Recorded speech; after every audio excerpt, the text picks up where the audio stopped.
And we are live. Good evening, everyone, and welcome to the 23rd virtual meeting of the Historic Districts Review Board. Melissa, may we have a roll call? And I am officially calling this meeting to order. And we are the 25th of May, 2021. Great, thank you. Chair Rios, Here. Vice Chair Katz, Here. Member Beachide, Here. Member Bienvenue, Here. Member Guida, Here. Member Larson, Here. Member Roybal. Here. Madam Chair, there is a quorum present. Thank you, thank you, thank you. Hold on, I don't know what this is. Any changes to the agenda? Staff or, oh God, excuse me. Madam Chair, this isn't necessarily a recommendation and members of the board, but I just want to note that we do have the repeatedly postponed ethics and open government training on here as item F before the cases. And if anyone would prefer to perhaps consider moving it to the end of the agenda so we can get to our applicants first, I think that's something you could certainly consider on a motion if you want to. I'm happy to do it at any time. That would be fine, so that we can get the applicants out of the way. I agree with that. At the board's then- pleasure, yeah. Does anyone feel strongly about that? I would move that we put that at the end of the agenda to not hold up the applicants. I second. Thank you. It's John. Roll It's call vote, Member please. Bien. Okay, is this a roll call vote on the agenda or postponing that one item? This is a roll call vote on postponing the one item. Okay, thank you. Member Beachide, Yes. Member Bienvenue, Yes. Member Guida, Yes. Vice Chair Katz, Yes. Member Larson, Yes. Member Roybal. Yes. The motion has been approved. Thank you, Melissa. And now I think that's the only change to the agenda. So is there a motion to approve the agenda as amended? Katz so moves. And Benu seconds. Roll call vote, Amended please. agenda, I assume we're referring to. Yes, Okay. amended agenda. Roll call vote, please. Yes, Member Beachide, Yes. Member Bienvenue, Yes. Member Guida, Yes. Vice Chair Katz, Yes. Member Larson, Yes. Member Roybal. Yes. The motion has been approved. Thank you, Melissa. So under minutes, we have 3 sets of minutes. We have April the 27th, 2021. And that was that really short meeting where we just postponed that meeting to May the 4th. So I'm going to assume no one has any changes, but does anyone have any changes to the, April the 27th, 2021 meeting minutes?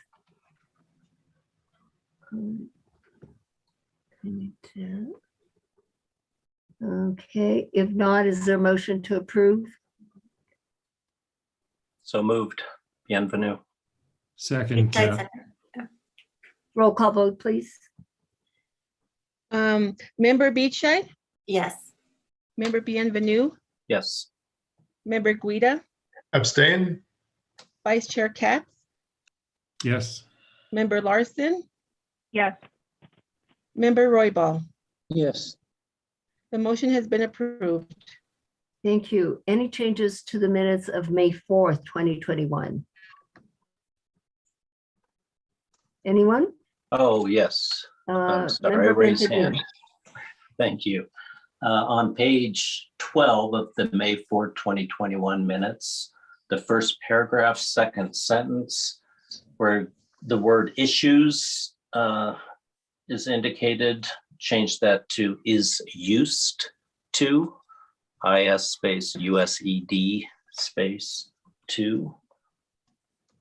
In the third sentence where it says, Member Bienvenu said this is unusual, add the word, this case is unusual. And then in the third paragraph, second sentence, where it states what the city council had in mind when creating the ordinance, change the word ordinance to resolution. That's all I have. Thank Thank you. you. Anyone else? Let's see, Member Beachside. Yes, thank you, Madam Chair. Just one comment on page 9 of the minutes. In paragraph 11, I said that the combination of height and undivided windows, instead of was a good addition as is, could you please change that to adequately distinguish the new addition from the historic building? Okay, Thank you. Okay, if there are no further changes, is there a motion to approve the minutes of May 4th, 2021 as just amended? I would so move. It's Bienvenu. Beachside seconds. Roll call vote, please. Member Beachside, Yes. Member Bienvenu, Yes. Member Guida, Abstain. Vice Chair Katz, Abstain. Member Larson, Abstain. Member Royball. Yes. The motion has been approved. Thank you very much. What about the minutes of May 11? I have two quick ones, and one is on page 20 under vote. That second sentence starts with Chair Rios, and after the word house, add historic. Okay, I think it says keep the house historic. okay. Okay, and also, I think, Melissa, that the name of the Dr. Jeremy, you have Griberto. I Uh-huh. think that's incorrect. Daniel, can you Okay. help us with that? Sorry, you're referring to, To the gentleman who had the property with the windows, the historic house on Waldo? I think it was on. I would need to pull up that information. You're gonna have to look for that information? Okay. Yeah, I don't have it memorized, so just give me a moment. Oh, okay. You're talking Gilberto or something, right? Is that his name? No, it's not. Yeah, Let me pull up the application form. I could pronounce Guiberto, but that French name, I wasn't that great at it. Need a moment, please.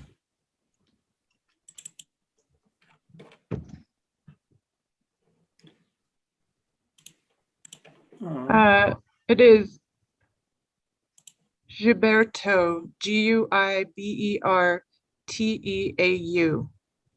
Gilberto. I'm probably not saying it correctly either. Okay, so that's, oh, see, I knew it had an EAU, so it's, Euiberteau. okay, instead of TO, it's TEAU, Melissa. Okay, thank you. Yeah, sure, and that was on several places. Anyone Okay. else? Member Katz?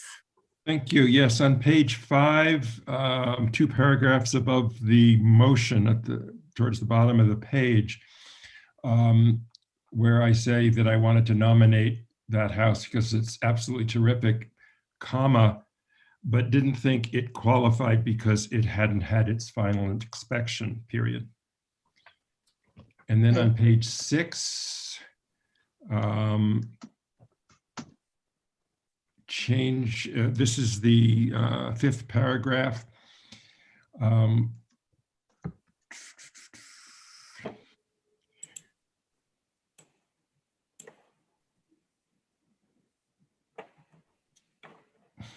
This project,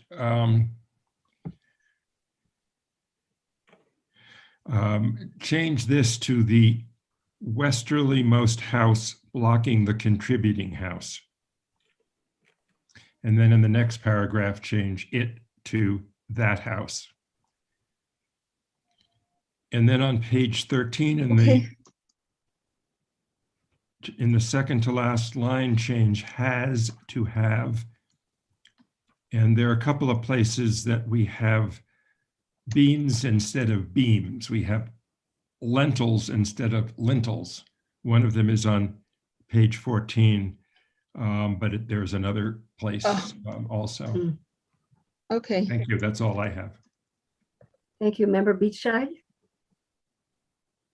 Thank you, Madam Chair. On page 7, in the third paragraph under vote, the second to last sentence on Barilla, at the end it says to restore its importance. Could you please change that to restore its original roof shape is important? Okay. And then on page 17, the 9th paragraph, in the last sentence, replace in elevation with an elevation, AN.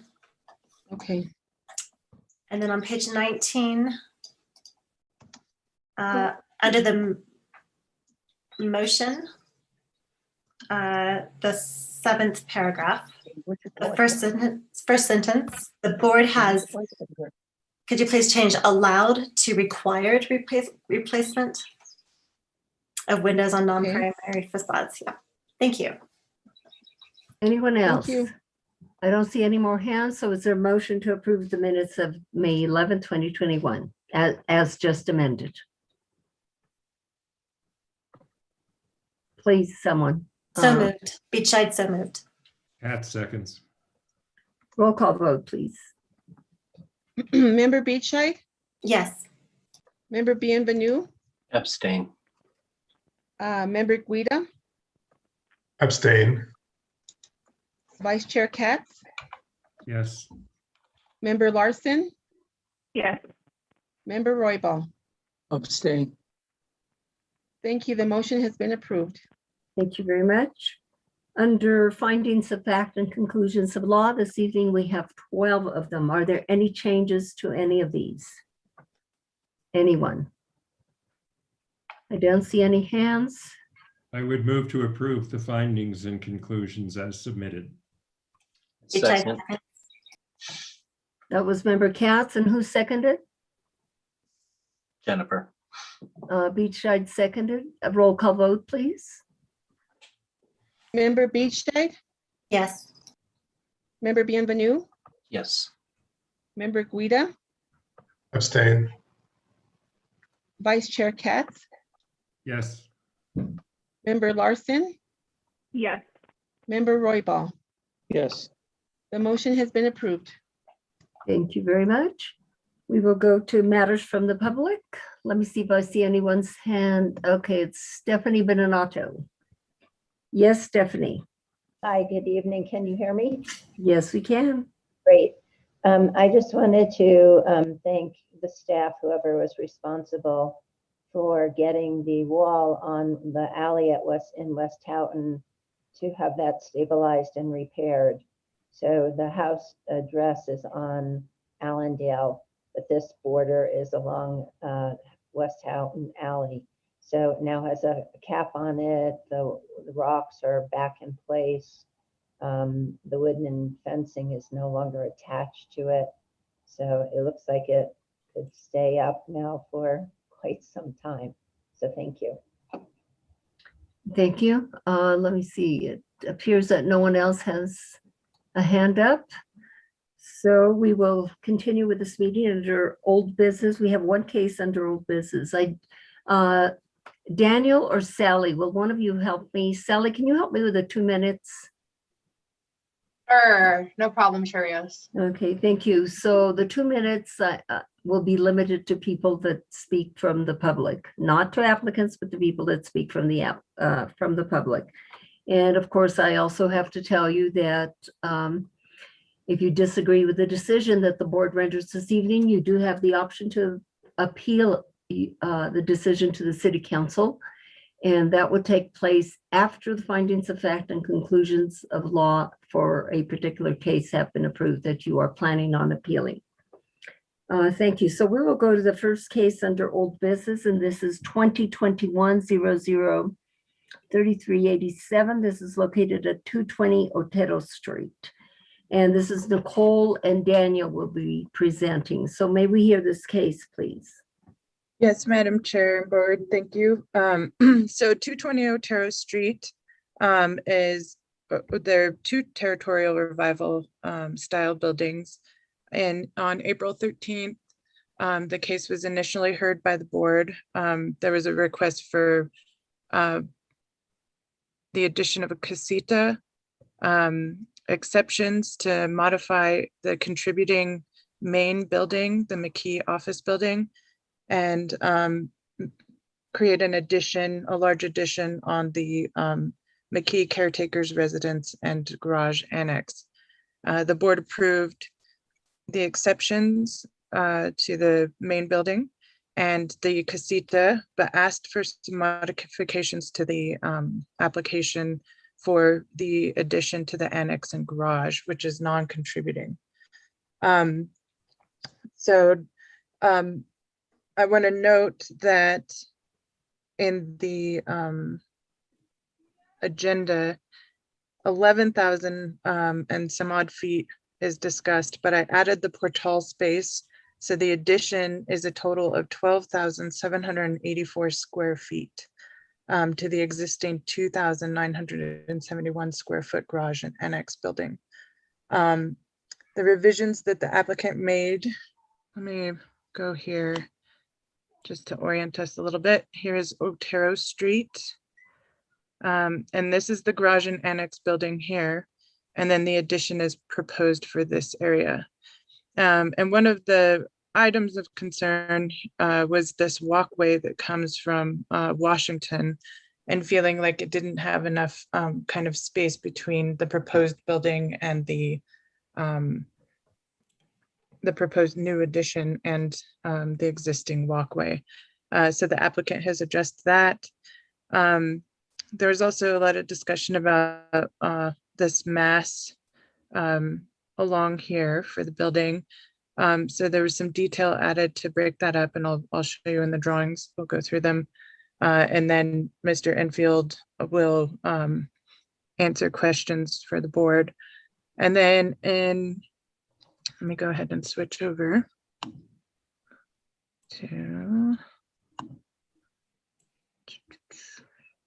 share my screen.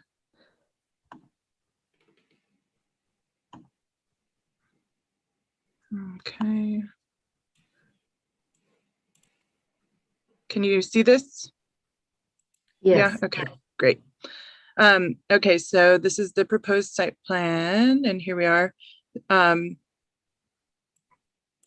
Annex building, proposed addition. So one of the things that they did is they created a breezeway here. So this is a little bit more open on the second story.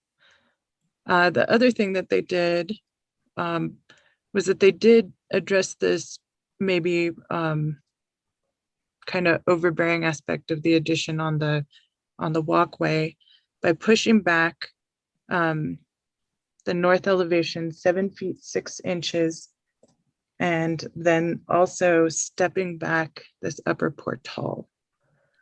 They also added stone to the portals on 207, which is going to be in this area, and we'll go down to the drawings here in a minute. And then they also widened and shortened portals at units number 105 and 205 to allow for seating. Okay. And let me know if you need me to like zoom in on any of these drawings, because I'm not sure if they look small to you.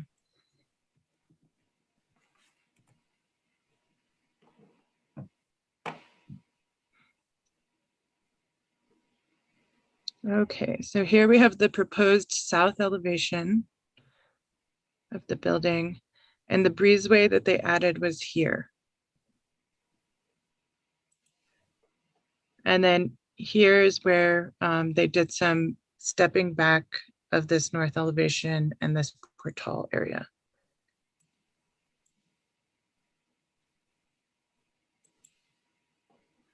And then here in the west elevation, I am going to increase the size of this just a little. You can see here's the McKee main building, the proposed new casita. And then this, so here is the pathway walking from Washington. And so this is how they've stepped it back and opened up this portal area and this here.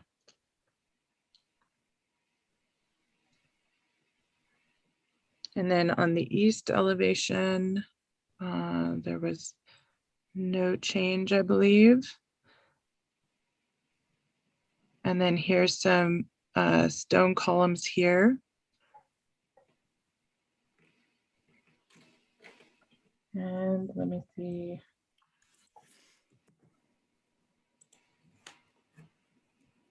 And then I believe it's these portals here that were changed. Okay, so those were the modifications that were done, and that resulted in actually a 1,882 square foot reduction in the total square footage of the property.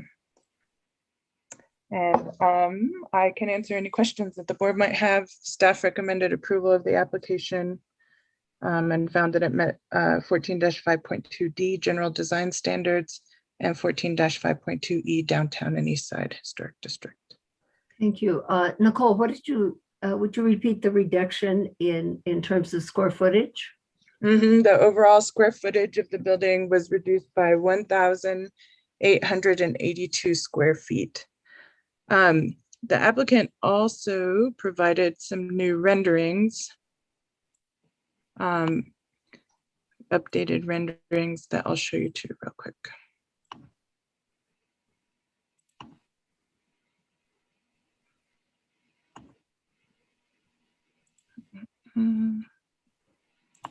I apologize. Let me get to this PowerPoint. Can you see the PowerPoint presentation? Yes. Okay. I mean, what I'm seeing Looking at now, the packet, I think. Okay. no, not yet. You can Medical. see the first page of the packet. Yeah, I'm Okay. seeing, right. Let me reshare this. Sorry, I have a very tiny computer compared to what I normally have. Okay, so just to kind of give a little more overview. So here's the existing annex and garage building, which again is non-contributing. And then here's some more photos. And then quickly to revisit the finishes, the proposed stucco color, wall paint color, any kind of cladding or metal colors, the brick color, and the veneer that's proposed on the buildings. And then these updated renderings show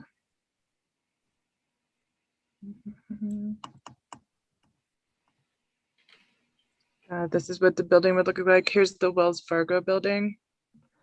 Here's the area where Santa Cafe is and the parking lot for Santa Cafe. There's the proposed building. Here it is with the trees. And then this is from Washington along the walkway. And here is the building here.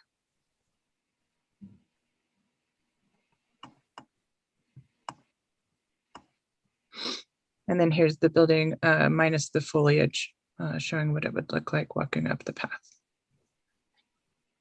Okay. And now if you have any questions for me, I'd be happy to answer them, or we can swear Mr. Enfield in and he can answer your questions. Right. as No, well. I see Member Guida has his hand up. Mhm. Thank you, Chair. Yes. Nicole, I know we've already ruled on the modifications to the existing McKee building. Can you just remind me of the status of the McKee building? The McKee office building is contributing. Okay, thank you. Mhm. Well, that's all you had, Member Guida? That's all. Okay, it appears that no one else has questions for Nicole at this time, so let's swear in Mr. Enfield.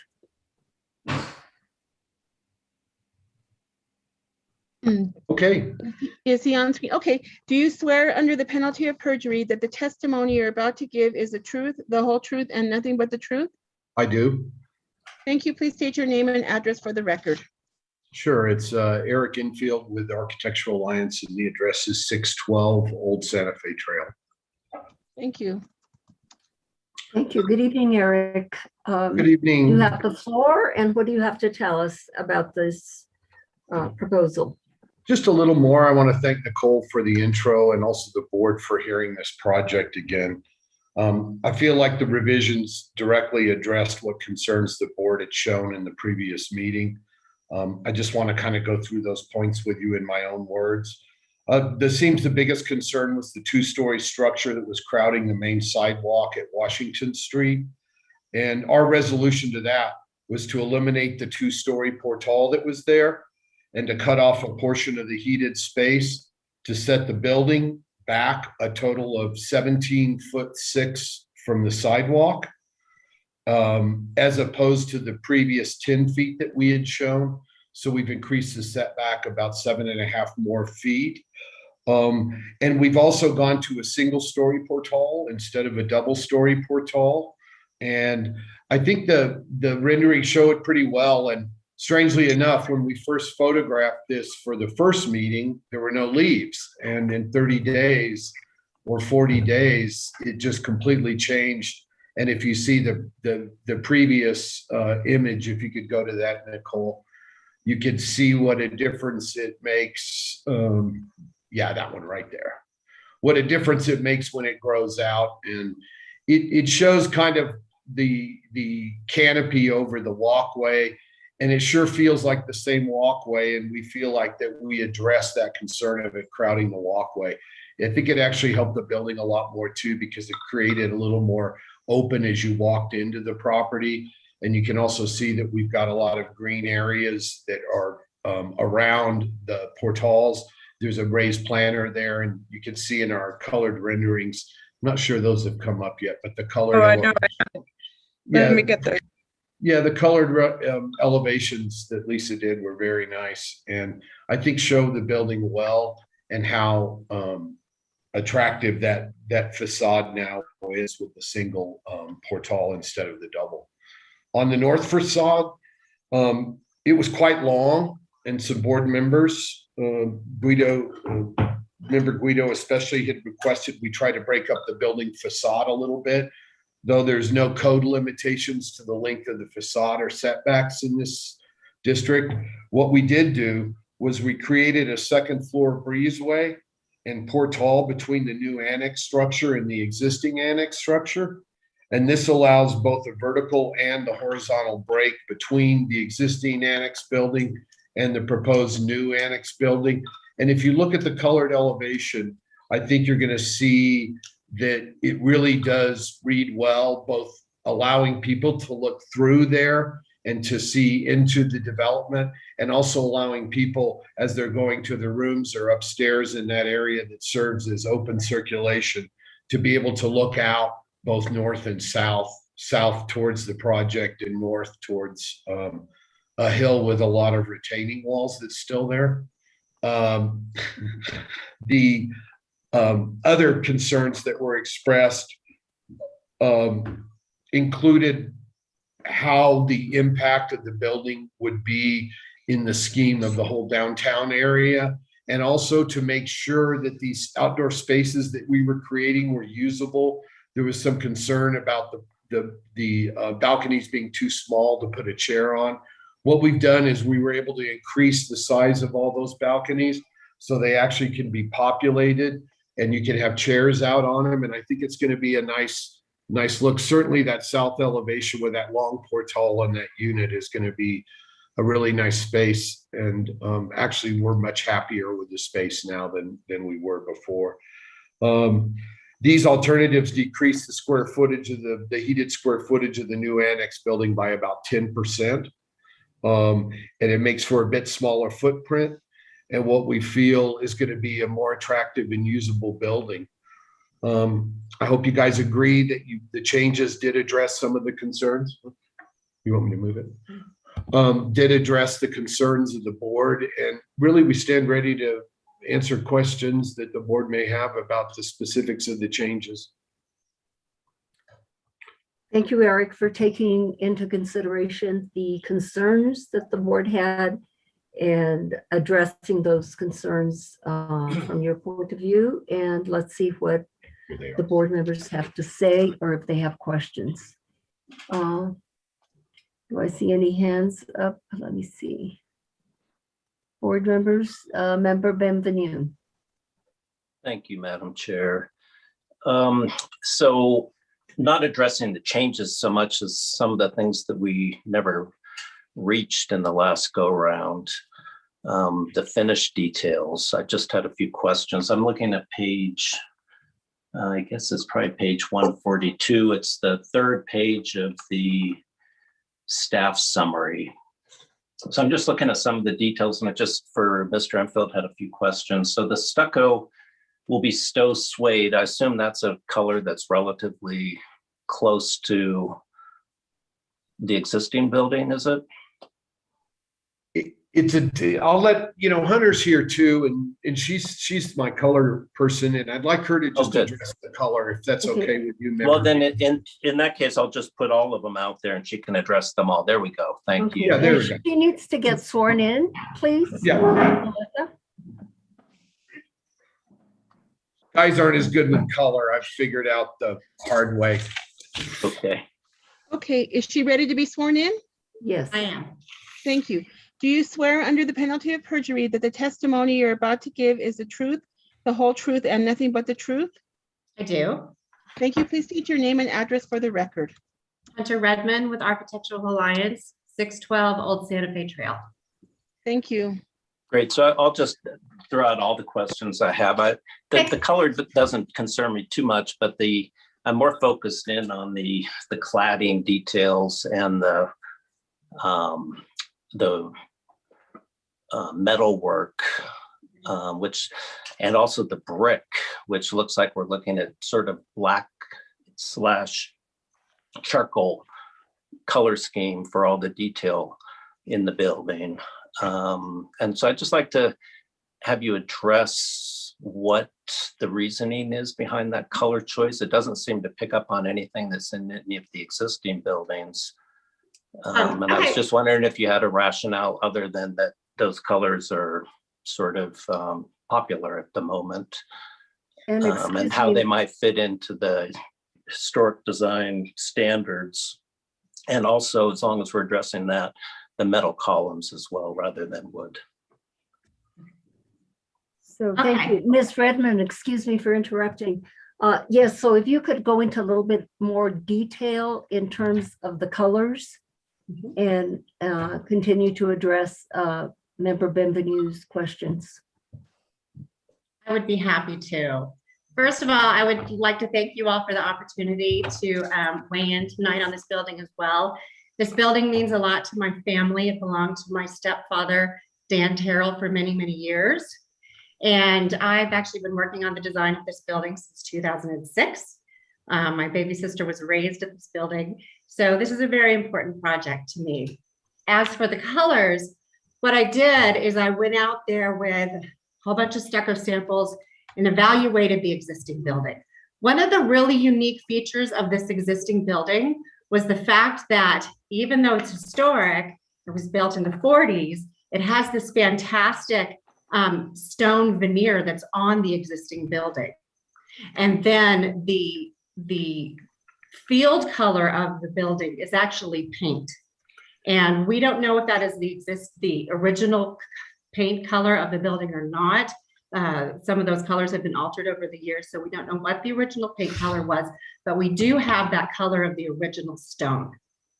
So with the stucco colors that are allowed in the downtown area, in historic area, we took out samples and just really felt that that suede stucco color tied in with that existing stone as a really wonderful stucco, rich stucco color for the addition.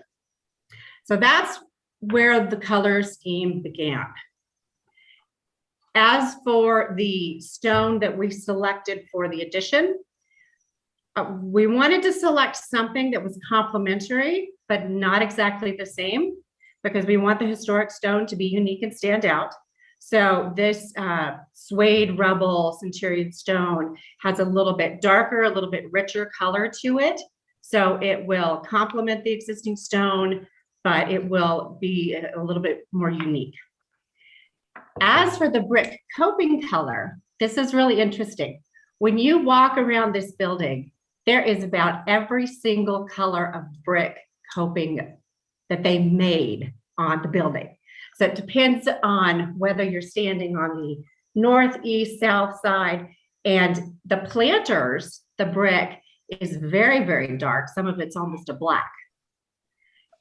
So when we were looking at the brick coping color and how that would tie in with the stucco color, I picked a mix, a nice mix of the darker color and the red. So it's going to be a mix of color and those colors are found on the existing building, but I didn't go to the black side because I want the cap to blend in a little bit more and be a little more subtle when it sits next to the stucco color.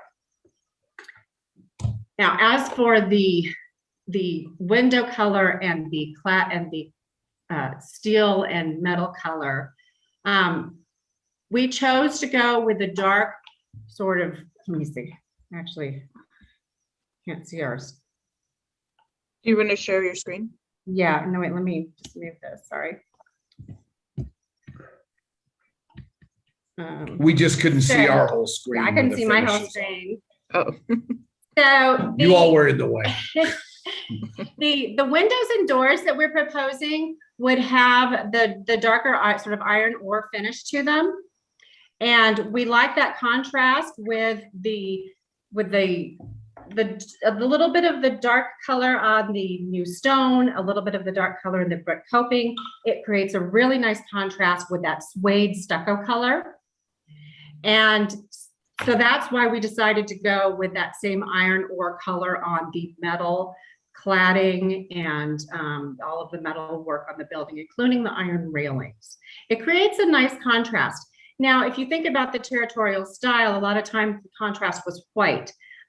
This is our contemporary version, and we have updated it to have the contrast be a dark contrast rather than a white contrast. The existing building now has some blue color that I know was probably selected by my stepfather. You know, it's got a little variety of what the existing colors are. So we're hoping to tie in the new building with the old building and with the historic building and with the annex by painting the existing historic windows the same iron ore color. And then also the existing historic building will be painted, the brick will be painted this Utopia color, which is similar to the suede stucco color, so that the whole project will be unified in color. So Ms. Redmond, I'll go back to you, member Bienvenue, but Ms. Redmond, am I accurate in describing this suede stucco color as a brown gray, like a brown grayish? I don't believe that it has very much gray in it. It's a very medium gray. There's a medium brown. There's not a lot of gray in it. It's very hard to see on the screen, but you know, depending on what your screen looks like, it's a very neutral brown. Oh, and in terms of brown, would you say it was like a medium brown? It's a medium brown, yes.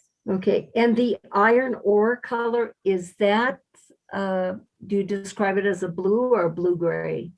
The iron ore color has more of a brown tone to it. So it's Oh, it more has a brown tone? Yeah, it's more of like an oil rubbed bronze. Oh, okay. On the screen here, I'm seeing, and I'm not colorblind, I'm seeing it as a blue. It's probably a reflection that you're seeing. It's very hard to translate actual colors onto these PDFs and in scans, and but it actually, iron ore is very close to an oil rubbed bronze. Okay. And Member Benvenu, I'm going to turn it back to you to see if you have further questions. Well, I should probably already know the answer to this. Did we approve the change of the colors on the existing buildings when we approved our the earlier application? Yes. Or is that coming before us in a second application? Madam Chair and Member Bienvenue, these colors were approved with the previous building approvals for the main building and the casita. Okay. Well, all right. What about I guess a couple of things. The metal columns. Could you address the reason that you chose to have those be metal? Yeah, one of the primary reason for them to be metal is for maintenance reasons. This makes it much easier in terms of maintenance for the, to be taken care of. And then also, I think that it's important to acknowledge that the existing historic building, at the time it was designed with the stone, even though it was territorial in style, it was a contemporary version of the territorial style at that time. And I think by honoring that it was kind of a transitional territorial style building back in the 40s, I think that it is, it's good to have some contemporary elements in this building as well, and honor that, the fact that it's a really great piece of architecture and has some contemporary feel to it. And so by adding a little bit of a metal on this building, it adds a little bit of contemporary feel, but we do not have metal beams. We just have the metal railing, and metal railing in Santa Fe is pretty traditional. And then we have the metal columns, which tie in with the metal railing and the windows and doors. So the underside of the portals are wood. Right, beams. right. The underside of the portals are wood beams. Yeah.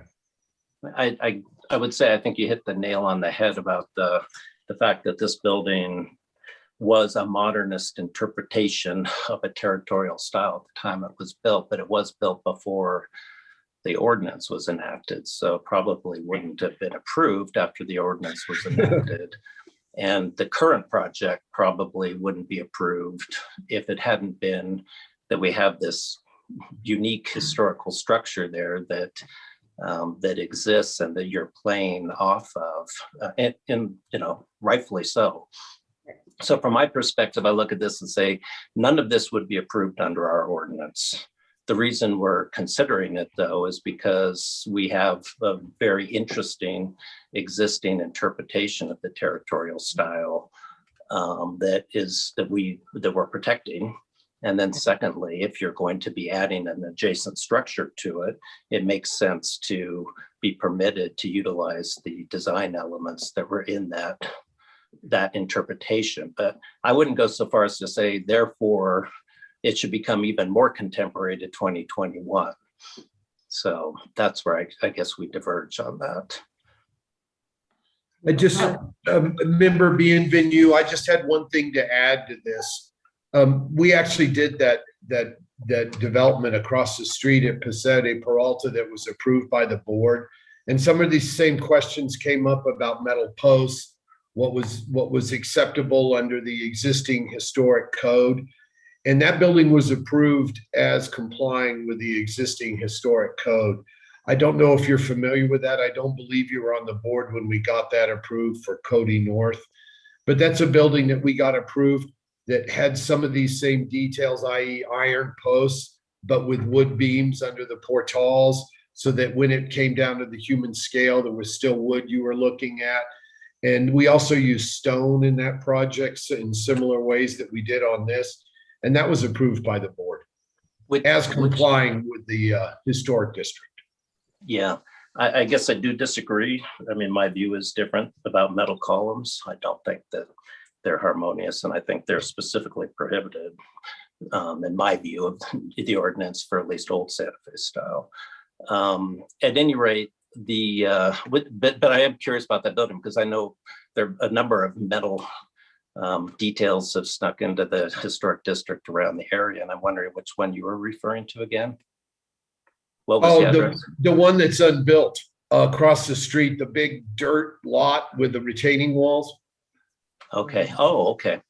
Yeah, those two buildings were both approved with similar detailing as far as a contemporary nature to the material use. Okay. Well, And those like were I say, freestanding. as I said, I disagree with that, but nonetheless, the only other comment I had was about the stone veneer. We dealt with stone veneer with respect to the airport renovation, and it was proposed as a way of distinguishing old from new. And, I just find stone veneer to be an extremely dangerous approach in our historic districts. I think it just looks like every commercial building in the Southwest. It does not look to me like historic Santa Fe, unless you're making a real stone wall out of river rock or something similar. I know it's permitted to a certain extent, but I just would ask that, it be done extremely carefully, and that it not just look like the facing of a bank building, which, you see everywhere you look. Remember, being Venu, the stone is limited. It is stucco majority. We're not trying to introduce. I understand that, but the stone work, that stone detailing in the historic, the modernist territorial building is so critical to the success of that building, and it's such an important aesthetic aspect of it.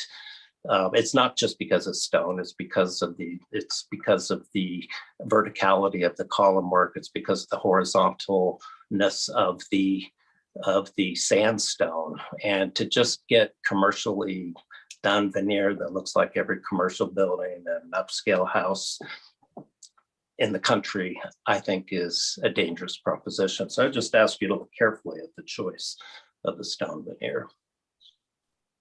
It is stone. That's all I have. Thank you. Thank you for your comments. Member Guida. Thank you, Chair Rios. And thank you, Eric and Hunter, for the revised presentation tonight. I too have a question about the stone. I think I share Member Benvenue's concerns about bad stone, press-on stuff with bad corners and stuff that looks really tiny and small. And maybe Eric or Hunter, you could talk more about this particular stone, its scale relative to the existing building stone veneer.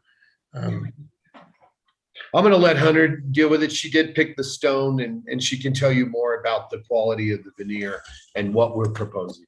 Thank you. All right, Member Guida, thank you for your comment. I actually completely agree with what you say. The stone that we selected is real stone. It's not a composite stone. This is real stone. It is a veneer, however, and I have thickened the columns a little bit, so it really, and the detailing is very important. I mean, being involved in construction administration and making sure that this stone does not look like a bank building, which I absolutely do not want.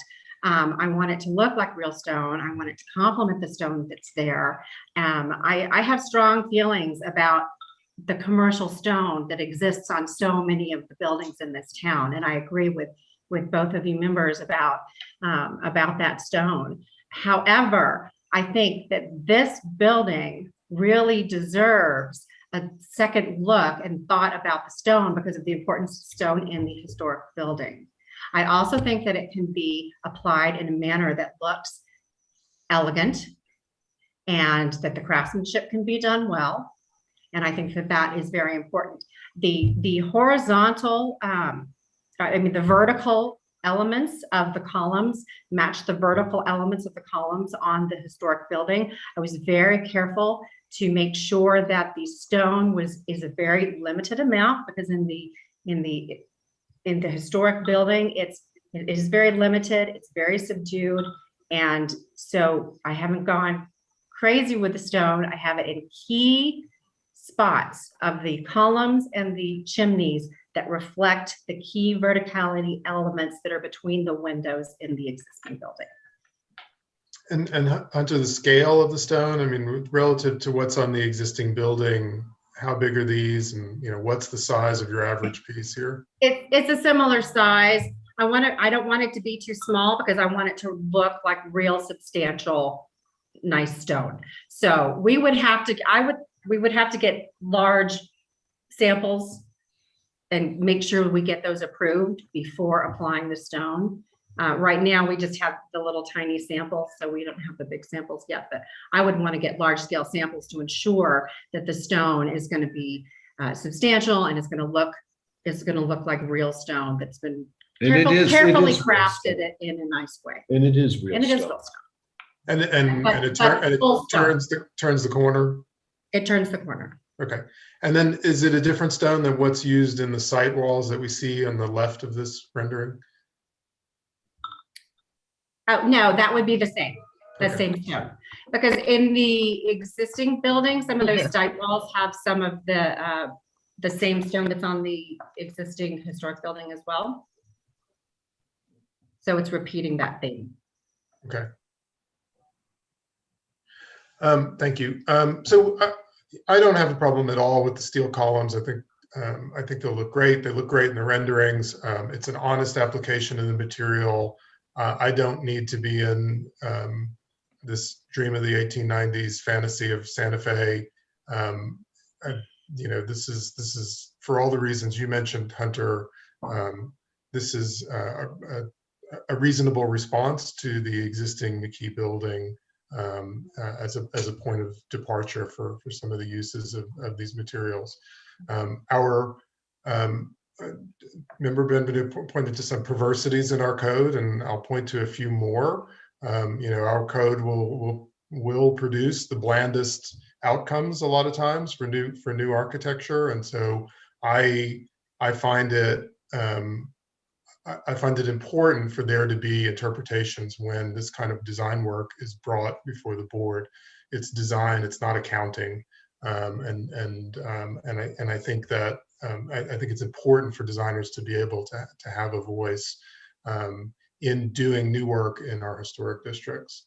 And I don't think this is an outrageous choice by any stretch, either on the color of the metal or the choice to use metal, or the choice to even use a stone veneer if need be. I think that it's unfortunate that our code does do some terrible things to our design community, and it came up in this project.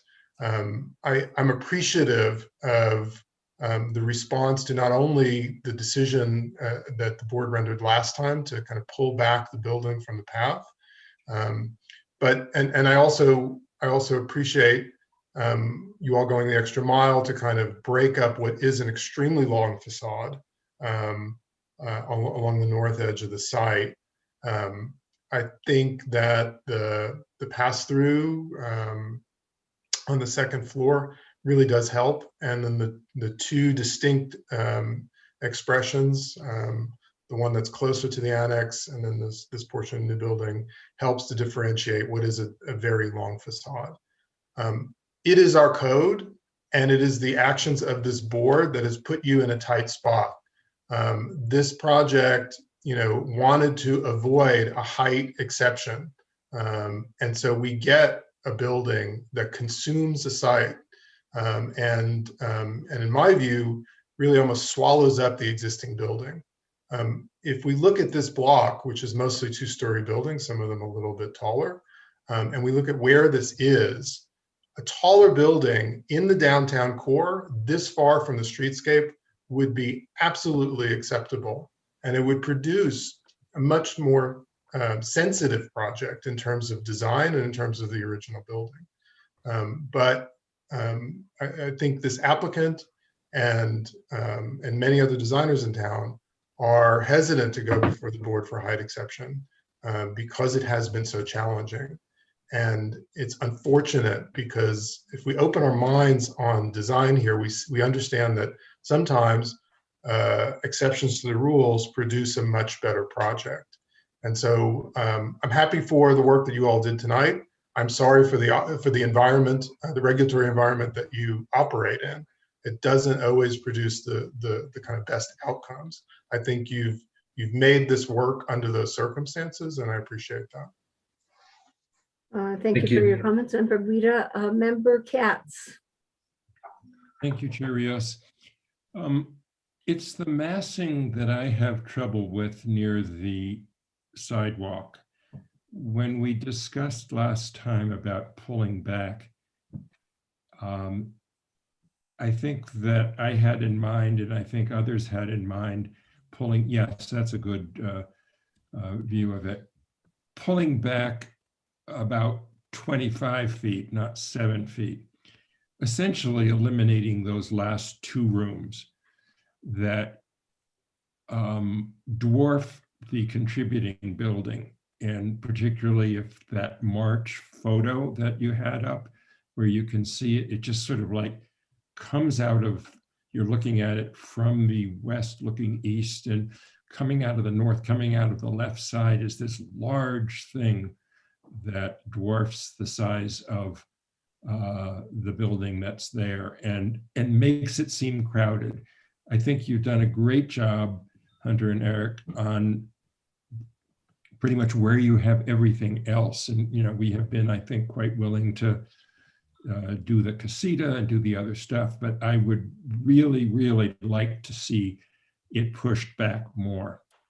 It may be that it would just be the second floor in that, I guess it's 210 rather, I believe, that if that were removed, we eliminated. Then you see the roof line of the building in back, and this wouldn't loom so heavily. And I would be curious to hear Eric's thought about that. Eric, can you kindly comment in reference to Member Katz's concerns? Let me just start with the scale comment. If you actually look at the building in this elevation you blocked out, thank you, Nicole. If you actually look at the building in the historic structure, it reads as basically a story and a half. You can see how it comes up almost to the top of the windows, the French doors on the second floor. It's not a small structure. I think from a scale point of view, I'm comfortable with it because of the transition, both from planter, sidewalk to planter to outdoor space to portal, and then to basically a two-story facade of a territorial building. I also think if you look at all John Gombeam's interpretation of large territorial buildings, they weren't stepped. They typically weren't stepped.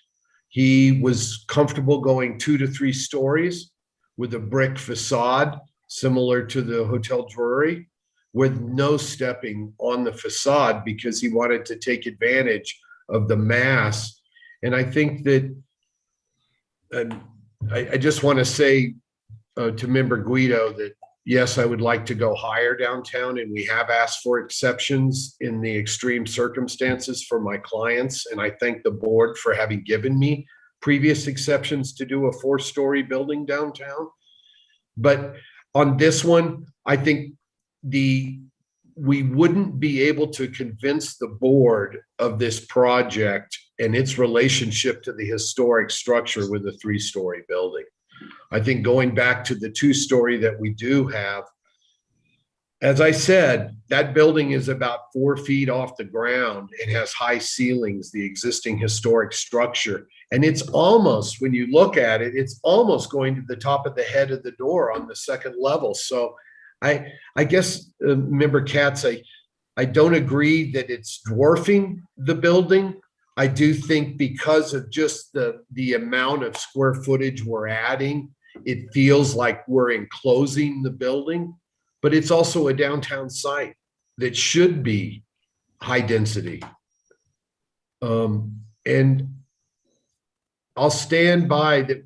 I feel like we've done the job we needed to do to keep the historic nature of the building, to isolate the historic building from the new structures by putting the majority of the square footage. Remember, we only added, what was that, 400 square feet to the main building? That small addition, 300 and something square feet to the main building. So we maintained its scale, but I think we worked off its scale by doing one-story portals and stepping back the facades. We did take out rooms that were on that south side. We took 8 feet of structure out from there. Remember the portal in the previous application, Frank, was inside of two-story stucco masses. Do you remember that? No. That what used to be there, where that portal is now, was about 8 feet of two-story mass that went straight up, and we cut all that mass off and then transitioned down into the single-story portal that becomes the deck above instead of a two-story portal in between the two pieces. I think from a scale point of view, the site wanted this much square footage. We tried to keep the open areas around the historic structure, and you can see the green on the site plan and the courtyards we created to separate the building. And I still think it's going to be a nice stroll around the historic structure, and that will be maintained. And I don't feel it'll be dwarfed by a two-story building. If you look at, for instance, oh, this is probably not a good example, but you know, even the Hilton with the Ortiz house, it's 2 stories all the way around it. And it's actually built right up to the Ortiz house and built around the Ortiz house. And it does transition to the street. And this isn't on the street, this is an internal lot. So nowhere are you going to see a 2-story facade unless you're on the site standing there. It's going to feel more broken up than that, because you're going to see from Otero the transition of the existing 1-story structure to half a story above it. Because really, if you look at that elevation we drew, it's surprisingly almost 1.5 stories, the existing historic structure. I think none of what you say has been responsive to my concern. You were talking about how that portal, that 1-story portal that you see there, did such a job blocking the building. Well, that's exactly what is occurring immediately to the left. It is blocking the building. And it is the part of, and that's what's visible from the street. You walk down that street and you look back, the photo that from March shows it very graphically, I think, that it just intrudes. And I am not satisfied with that. I think that it. Well, let's pull up those pictures again, if you can, Nicole, the view from Washington Avenue, and let's look at that. Let me refresh my memory on exactly what Frank's concerned about. Give me just one moment. Thank you very much. Here you go. Yeah. I mean, you see the large intrusion there way up, and I just think that that's intrusive. If you had that 1-story, I mean, I would like it to go all the way back, but I can understand each room is very important to the project. And if that were just 1-story, it would not be looming the way that is. But I would be curious to hear what my fellow board members think. It may be that I'm all wet. Do you have anything you want to add? Okay, thank you, Member Katz. We'll go to Member Beachside. Thank you, Chair Rios. And thank you, Member Katz, for articulating exactly what I was thinking as well. I totally agree with all of what you said. I had also suggested the pushback of that southern facade, to the corner of the existing McKee building. It does, especially from this photo where you can see a 1-story building at the street at Washington, and then this 2-story building just looks that much taller. It really does change the way this building is read from the street, from Washington Street. So I totally agree with what you said there. I also just think that I agree with Member Guida's statements as well about the height and like the sheer consumption of the site with this building. Despite the careful consideration that Hunter obviously did with respect to the finishes, just the mass of this building does not seem to make an attempt to relate to the historic building. And it's not because of the finishes, I think it's because of just the size. available space that's left is consumed by this building. I did have a question about the use of metal. I think a metal cap is indicated on most of the drawings. Are the horizontal pieces we're seeing above the portals, are those completely metal, or is it wood capped with metal? And is there metal capping on over the coping? And will that be applied to the McKee building? And then I also wondered if we could see an example of a photo of the stonework that's on the existing McKee building. And then just one final comment. I don't remember, I'm sure I'm wrong, but I don't recall a change to the color scheme for the McKee building in the last approval. So it seems like Member Bienvenue shared my surprise at that. But I think in light of that, I mean, we've approved it, so it's not up for debate, but I think that will also change the appearance and make this historic building sort of blend in more so with the new building than stand on its own as sort of a preserved piece of history here. Chair Rios, Yes.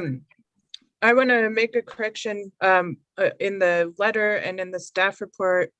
It says that it stepped back, the south elevation on this corner stepped back 7 feet 6 inches, but it's actually 17 feet 6 inches. I heard Mr. Enfield say that earlier and then asked for some I'm restating this, making sure that that's accurate, and Mr. Enfield can weigh in on it. And then if you give me one moment, I can pull up photos of the McKee office building. Yeah, and member Beachhide, that is wood fascia with a metal face on it. There would be a metal cap on the brick, which is what we normally do now to protect the brick so it doesn't deteriorate from the top down. Let's see what else you ask. Metal fascia, the metal beam. Would the metal cap be applied to the McKee building? We haven't really talked about that. I think right now that cap has a parged surface on it that's sloped, so it's actually sloping because the brick isn't deteriorating. I think there was a small area of brick on the front facade that faced Otero that looked like it may need some work on it, but that's pretty much all. You know, it's been there now, what's that, 80 years? Wow. It's been there 80 years and it's never had a metal cap, and we wouldn't put a metal cap on it just to put one on it. I think the surface at the top of the territorial brick cap is parched. And then you ask about, what was the final? We are 17'6" from the 2-story facade to the sidewalk. And I know you know, but right next to the right of it is a 2-story parking structure that is pretty close to it also. It's about 2.5 feet further away than our building, the 2-story parking structure. And I haven't heard the board in either of these two mentioned meetings saying that they felt like the parking structure was crowding the historic structure. It's a different side, it's a different situation, but I just want to make that point. It already does have a very large 2-story structure around it. There's the front of the building. Yeah, do you want me to go through all of them? Stone here. Yeah, you can see the stone kind of between the rails, and then there's a stone facade on the right. You see the whole facade is stone there. Mm-hmm. Under the portal. Yeah, and then the yard wall also. Yeah, and there's some more on the, well, that's in the entry again. I don't know what's on that wall. There's the stone again, repeating itself between the windows, which is the detail that we talked about. We used in a little different way on our building because it's a different building than that. You can actually see the line on top of the brick of that building too. So it's got a parched surface or something up there. And if you actually zoom out, you end up seeing the parking structure. There it is. Yeah, there's the parking structure. or one of them. I think it goes all the way back almost to the gate, but you can't see it in that photo. Yeah, and we could go to the aerial photo also, Nicole, and that's rendered and it's colored. It's probably in the front. It's probably in page 1 or 2 of it. I don't have your package, so I don't know what page it is. No, it's in a different, let me grab it. Hang on 1 second. You can also look at it, remember, Katz, that it frames the building nicely. But I don't think that helps in your argument, does it? Nope. Okay, I'm just looking for something to help you, like the building. Member Beachside, were all your questions answered? Yes, thank you. Okay, while Nicola's looking for that, we'll get Buddy. Member Royball, you have the floor. Thank you. I don't have any problems with this building the way it is. I am concerned. It is a non-contributing structure now. And what's being done to this is this building sits so far in from the streetscape, you have to walk into the property to even notice everything that's going to be done. So I'm always afraid that we're trying to redesign something that architects or designers that work so hard. So I don't have a problem with this at all because it sits so far in and you have to walk into the property to even notice all the changes that are going to be made. Thank you. Thank you. Nicole, would you describe that public visibility and the impact that the 2-story will have on the building, on the 1-story? So I will attempt to, so from the Washington side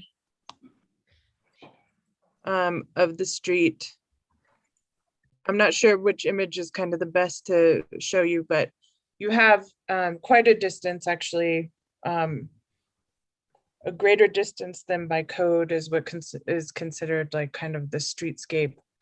So from Washington to the parking lot where the addition to the annex is proposed, it's, I don't know, it's a couple hundred feet. It's quite a distance. And then on the Otero side, the annex building, oh, actually, let me see if I can, maybe this one will show. Let me zoom out and then share a different screen. Yeah, Nicole, I just want to point out too that annex, that's the height that we're matching. And that Right. building exists and it's closest to the historic structure, the existing 2-story structure, whose height we're matching. Okay, so to me, this kind of describes, so over here is Washington Avenue. And then this is the path walking up to the property. This is the gate that you've seen in some of the photos. And then this is the path to the McKee office building. This is where the portal is that we were looking at. So from Washington Street, it's quite a distance, even to where this addition is proposed here. On Otero Street, and so the lot does slope here too. On Otero Street, you come into the parking lot and this building, which is the contributing building, does still stand proud on the lot from that main entrance, as does kind of this annex building, which will undergo some remodeling, but also a little bit maybe, it is not a contributing building, but it'll be a little bit refurbished. So at this point is where you really start seeing the building from the Otero streetscape. So again, I would say that it's quite a bit back from either side. Okay, thank you. Yeah, I think what would help, Nicole, is if you could pull this aerial up that shows the massing around the McKee building. And I believe that's one of your first images where we colored the different masses that were next to the building. Not that one, not that one. I don't think, I think it's in another, let me see here. It was in the case one. Yeah, it was in the It was first in the case. first file. Yeah, and it was too big to put into the PowerPoint, but let me find it.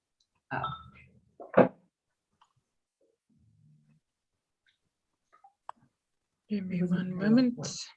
Yeah. I think it was the first image in your report The one today. today. It was in, just give me a moment here.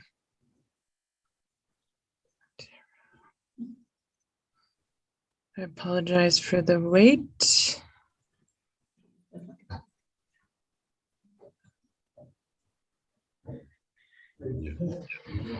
Do you have it on your screen by any chance, Eric? No, we might be able to get it. Hunter's gonna just check. I think she may be able to pull it up real quick. If you guys can be patient, we'll look for it. Why not? I don't think you could be able to get it. Give me just a moment and I think I might be able to see. I saw this earlier in your presentation, Nicole, so I think it is one of your sheets.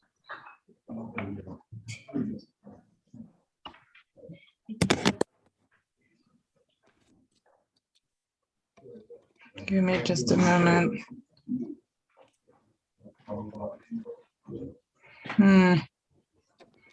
I don't have it. I'm sorry. You guys. I Yeah, could keep if there are other questions, I could answer those. We're gonna try and pull it up from our network and present it to you. Any other board members have questions or comments at this time? It appears not. Let's see, member, oh yes, member Benvenue.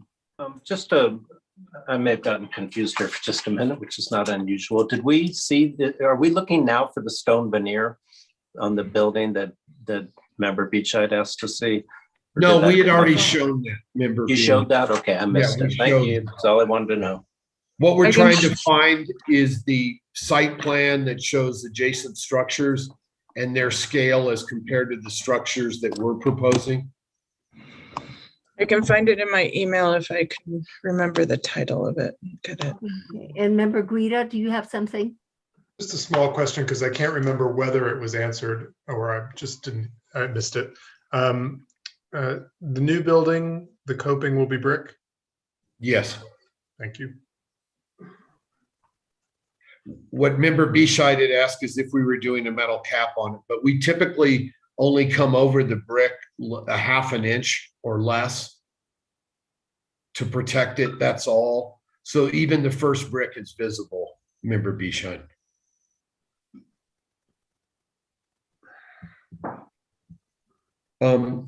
Well, I think the conversation can continue about what kind of massing that we have in the downtown area, because everyone knows what's there between the Marcy Street Plaza building, between the parking structure, between the Scottish Rite, the First Interstate buildings, the Wells Fargo Bank, even in footprint, looks bigger than our building. And actually, of all the boxes that I see more interest in our building than any of the other buildings that are downtown as far as the shape and the style of it, being able to be a building that's presentable on all sides. It's a lot different than what I see, as far as the boxes that are around us, the large boxes. And just to Nicole's point about, yeah. I mean, you could see it in this image, the massing around this structure. Can you tell? There we go. That just gives you an idea of what we were talking about with the massing of the structures around it. We'll finish by 9:30. Yeah. I mean, I have no- Okay, in the meantime, I'm going to take it to public comment. Okay. Anyone from the public wanting to comment on this particular project? Stephanie Beninato. You need to get sworn in. Yes. Do you swear under the penalty of perjury that the testimony you're about to give is the truth, the whole truth, and nothing but the truth? Yes, I do. Thank you. Please state your name and address for the record. Stephanie Beninato, PO Box 1601, Santa Fe, New Mexico. I think generally speaking, the part facing Excuse west- me, Stephanie, can you speak Yes. up a little bit more or put your volume up? Okay, can you hear me now? Yeah, I can hear better? you. We can Okay. hear you, but I think you're a little low in volume. Okay, let me put it up because then somebody told me I had it up too high, so let's see. Oh, I don't want that. Shit.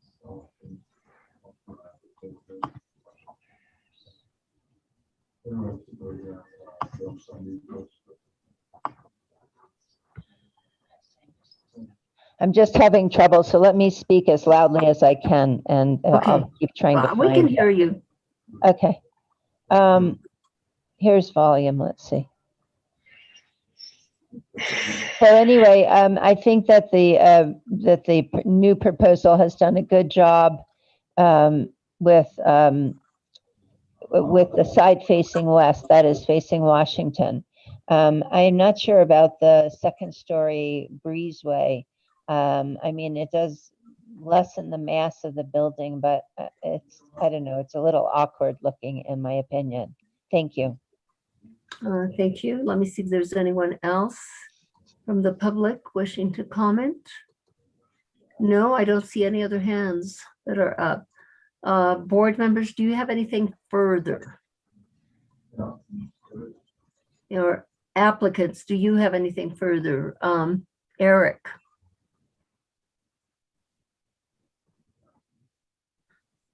Eric, you have your hand up. You have the floor. But you need to unmute. I know I started talking without unmuting. I apologize. It just but what I wanted to show one more time was that spring shot that shows the impact of the building on, how minimized it is with the ground cover around it and the growth around it, especially for the 7 months of the year. Even when before the leaves came on, it was broken up quite a bit by just the trees and the coverage. But if you could go to that one rendering, well, there it is. That's what it looks like today. That's today. Does it look like it's crowding the historic structure? You can't even see the historic structure. It's so far off the streetscape. It's really important to understand how far back all this is. And the gates are actually towards Eric, Washington. from that gate, Yes, from this gate back, how far back is it? from the gate back. We'll take a quick measurement to make sure we're accurate, but it does go, Nicole had identified the location wrong. It's right, it's not next to the addition that we're proposing. It's on Washington Avenue. It's much closer to Washington Avenue. Can you pull up that gate? Okay, well, we're gonna measure that. We'll get back to you on that, but I think it's at least 200 feet or 300 feet to that historic structure in the back. I can't even see it in this picture. All I'm seeing is the steps going up to it. Right, and then the gate forward to the street. How much more is that? Okay, we'll look that up too. Hunter's going on to pull up the survey to measure it exactly. Hey, Hunter, could you also give me from the gate to Washington Avenue? I think that's a wide sidewalk there. Okay, thank you. I think it's a wide sidewalk there. I think it's 10 feet there, but. Yeah, she's going to the survey so we can measure where that gate is. Because it's not down low. It's closer to Washington Avenue, I believe.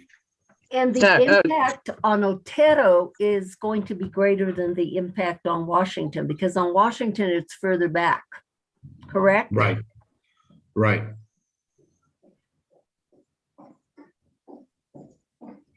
Are they talking about the gate on the property? Well, the gate that we show that we're looking through is way close to the road. So, this gate, Is that it- one there, Yeah, Is that or- the gate you're no, asking? there's, the gate down there. yeah. They're asking how far from Washington Avenue gate is it to the front facade? I have to put that one on. Yeah. We just got to measure that. We've got to pull up the survey. I'm sorry, we didn't have the survey in this package. We got everything else but that. My desk is loaded with drawings from the first meeting and this meeting, but if there's any other questions from the board, I could answer those, but we're going to give you that answer soon. I think that the gate is here Yeah, and then the property line is here. exactly right. So That gate- it's really quite a ways away in It's very on the far away. Washington. On the 2-story from and to the 1-story, can you get that elevation up? The Showing elevation or the rendering, Madam Chair? the rendering of the porch and the 1-story and the 2-story. I really want to get a true picture in my head on the impact that the 2 stories having on the, yeah, right This here. one? Yeah, Okay. so, okay, where that porch ends, how far back is that is the 1-story, Eric? From where the porch is, From where the porch ends to the 1-story? I'll be able to figure that out Is there a myself. good distance? Can you, Yeah, I can tell you how far it is. Just for clarity, Madam Chair, you mean from this McKee office building to this addition? no, from this porch, the porch on the 2-story, Mhm. Right. the proposed porch to the 1-story? To How the wide is back, the porch? Is that what you're asking? Yeah, it's about 40 feet from the corner of the porch to the porch of the historic structure. so that's 40 feet. The 1-story is 40 feet back from the 1-story porch? Yes, Which direction? Feet from there to there. so it's 100 feet from the property line to the front door of the historic building. To the front And of then the porch. from here, all the way to Washington Avenue. It scales at about 300. It's Like, scaled, From here to Washington, Yeah. it scales at over 200, but I have to. so 100 feet from the property line to the front door of the historic structure, and about 200 feet to the sidewalk on Washington Avenue. So the building's about 300 feet back, Okay, thank you. which Thank is you a for that. football field. And then, Madam Chair, I do now have the rendering if you would like me to pull that up. Yeah, please do. Okay, or the, with the floor, or the whole site plan.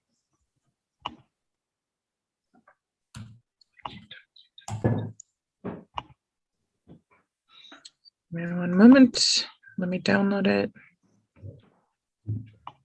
Trying to figure out what that distance is. Maybe get it off the GPS. Oh.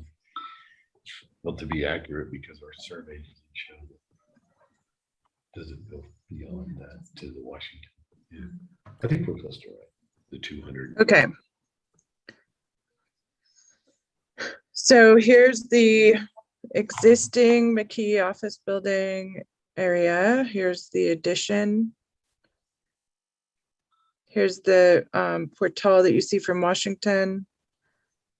And somewhere around in here is the path.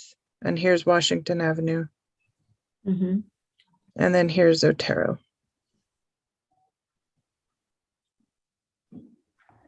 Yeah, and you know, this is what we wanted to point out to the board about the size of the massing that's around us.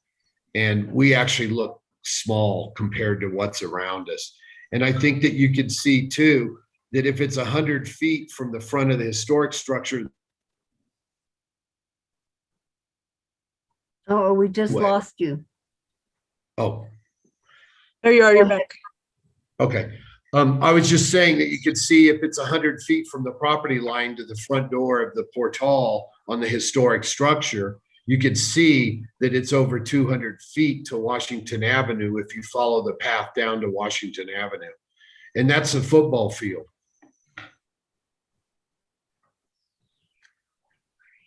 And what about the impact from Otero Street? Well, I don't think there is any impact because the existing structure is already there. That's 2 stories. That is the limiting factor. You can see the light brown, that's the present 2 stories. And you see how it comes to the front of the building already. It does not block. If you look, there's a Yeah. rendering, there's a photograph on the side of it. Okay. Anything further? There actually is a photograph. One of our renderings is from the front showing what it looks like with the building behind it. If you want to go to that, Chair Rios. Yeah, can you do that, please? Which Well, one? I'm gonna have Nicole do it because she's got it, the view from Otero with the structures behind it. I don't believe we altered our building for that view because it seemed the board's concern was Paseo and Washington. But it's still the same building, it's still the same height. So you can get an idea about whether it's overpowering the historic structure. And I don't believe it does. Give me one moment. And this is in the same, let's see here. I think our next meeting will be in person, so I guess the city council was meeting today on opening the meetings, and I'm gonna be happy to have that happen. Yes. Eric, and Madam Chair, I only have the renderings that are from the Wells Fargo side and the In your previous, you showed it, but these are the, okay, the old ones. Give me a moment.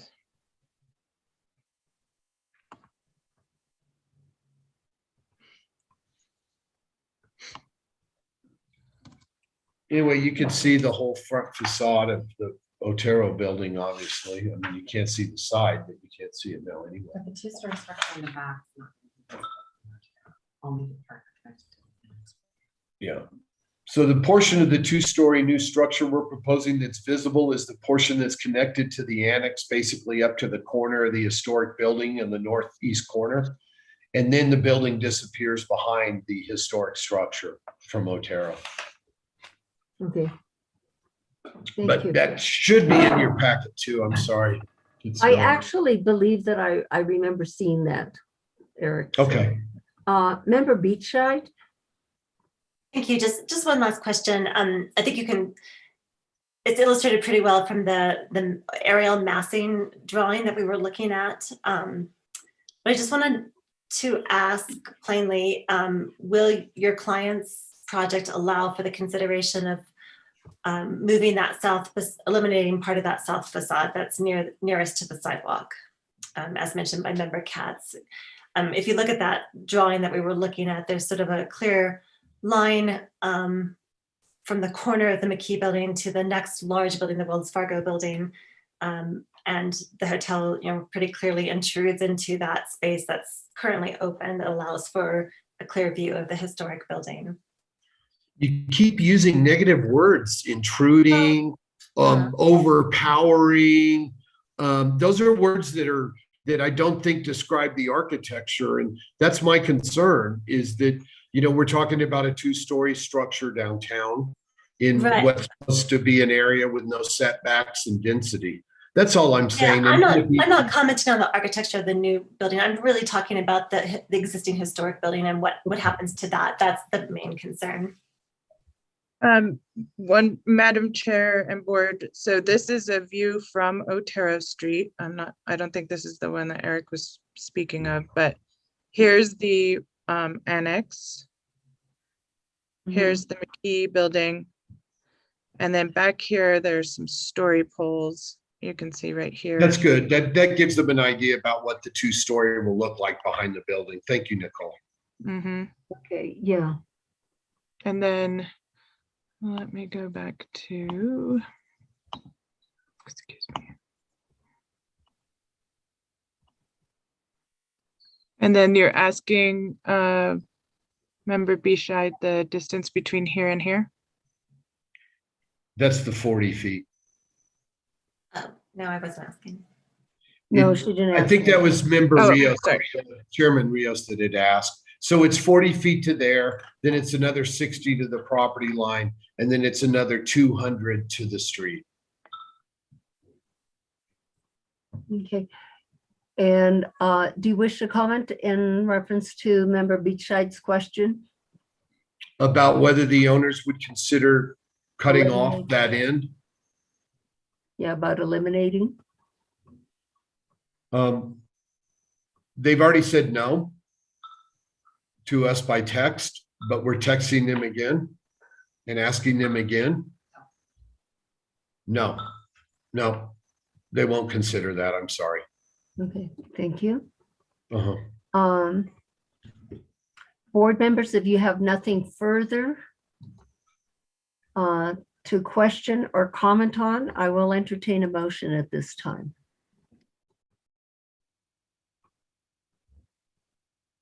I don't see anyone with their hand up. I think they're wanting to make the right decision and thinking about it.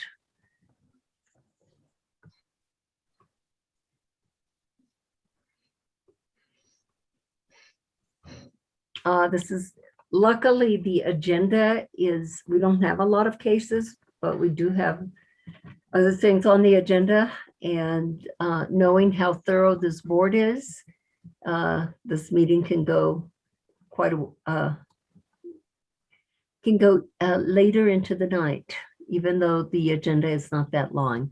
Okay, member Roybal. Madam Chairman, I'll go ahead and move on this case. I'd like to go ahead and move on case 2021-003387 HDRB 220 Otero Street to move for approval as been presented. Let me see, there's a second. Larson seconds. Oh, Larson, seconded. Okay, roll call vote, please. Member Beachside, No. member Bienvenue, No. member Guida, Yes. Vice Chair Katz,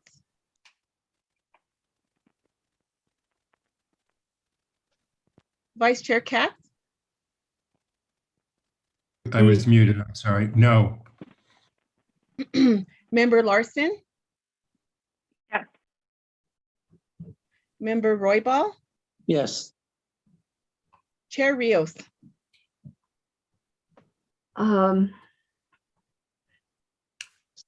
Yes, this is a difficult decision, but I believe that the applicant to me has demonstrated that the building is far back enough that the impact on the historic building will not be profound. So I will vote with a yes group. Thank you. The motion has been approved. Thank you. I want to thank the board so much for this, and I also want to promise that the stone will be beautiful and the building will complement the downtown area. And thank you very much. Thank you. Next case this evening, we're going to move on to new business. And it is Angela's case, and it's located at 816 Camino Atalaya, case 2021-003609.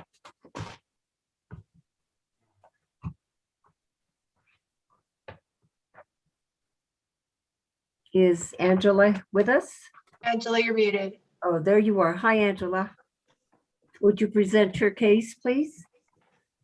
Chair, yes. 816 Camino Atalaya is a vacant lot at the end of Camino Atalaya to the north of an existing residence at 819 Camino Atalaya, which is adjacent to the School for Advanced Research. The existing house and the vacant lot share the driveway along the west side of the property. The proposal consists of the following elements. New construction of a single-story 2,971 square foot building on a 21,118 square foot lot in the Spanish Pueblo Revival style. This is the lot. Angela, we can't see what you're presenting. Oh, pardon me. Thank you for speaking up.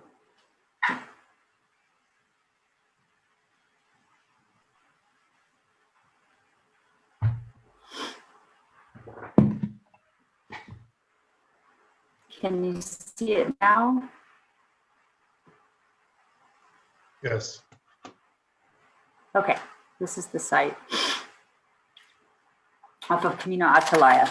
I'll start over. 816 Camino Atalaya is a vacant lot at the end of Camino Atalaya to the north of an existing residence adjacent to the School for Advanced Research. The existing house and the vacant lot share the driveway along the west side of the property. The proposal consists of the following elements.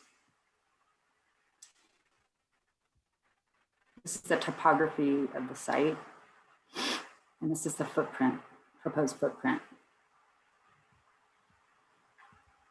New construction of a single-story 2,971 square foot building on a 21,000 square foot lot in the Spanish Pueblo Revival style.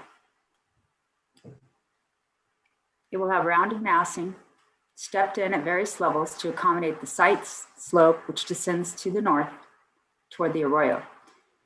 The height of the proposed residence ranges from 13 feet 5 inches to 18 feet 4 inches, where the maximum allowable height is 18 feet 18 inches. The new building will feature low buttresses at its corners and 2 portals with fireplaces. The portals will have wooden posts, beams, and exposed vigas stained medium brown. Windows and doors will be a combination of wood and steel. Proposed wood windows will have divided lights and stained in a medium brown hue. Steel windows will be finished in an oil-rubbed bronze matte paint finish. All doors will be wood.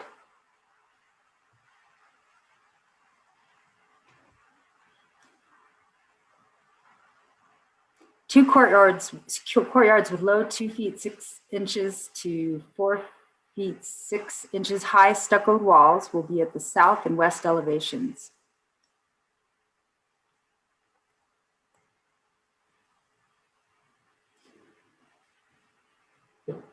A 6 feet coyote fence is proposed along a section along the west property line. Yard walls will include about 3 feet retaining walls. Hardscaping, planters, pathways, and steps will not be publicly visible. The proposal includes reconfiguration of the existing parking by shifting the parking area to east, west, and install a vehicular gate.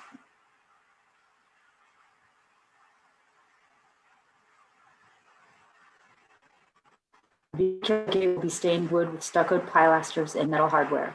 The gate will not exceed 3 feet 5 inches high. The pilasters will be 4 feet 8 inches in height.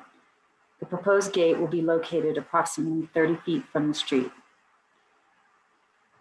8 low-profile skylights are proposed, and the exterior walls and portals will be finished in El Rey Adobe cementitious stucco and natural stone veneer.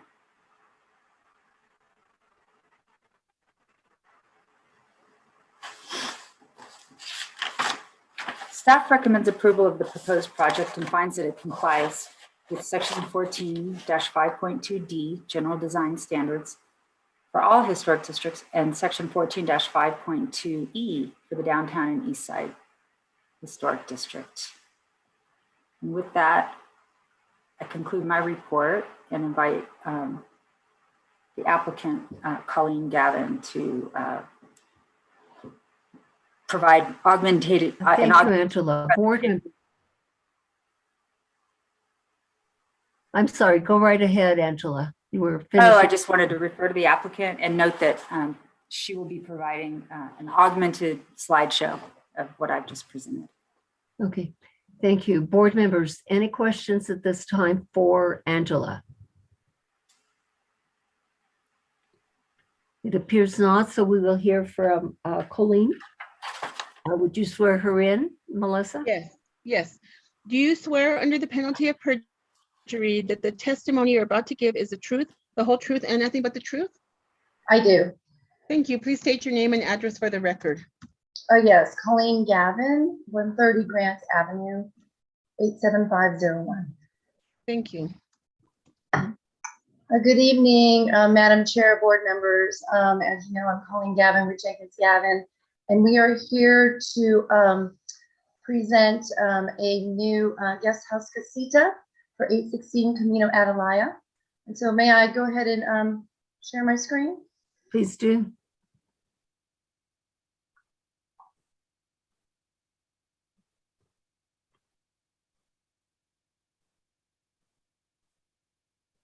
Let's see. Where is it?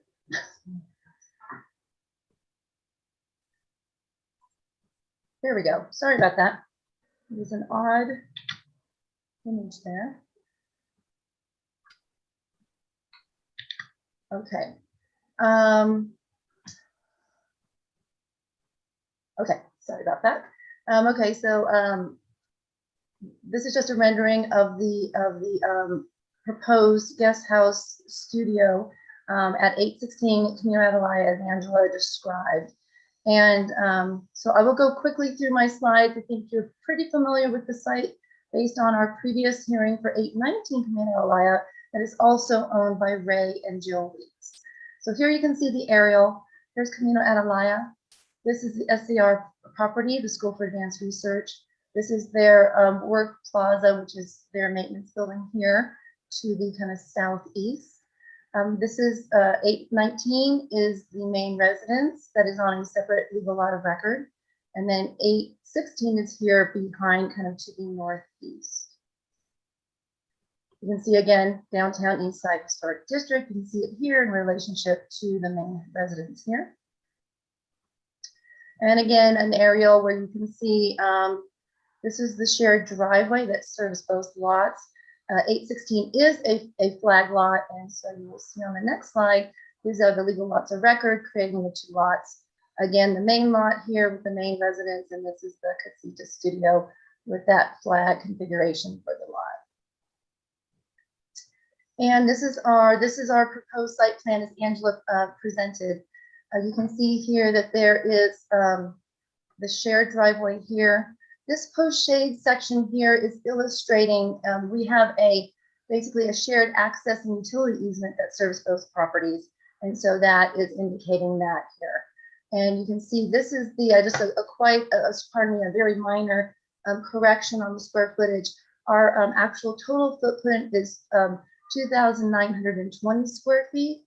And so you can see that illustrated here. So access comes in here with the vehicle. Part of our application is also being proposed is a vehicular gate here with pilasters and some coyote fencing here to the west, and some parking areas here.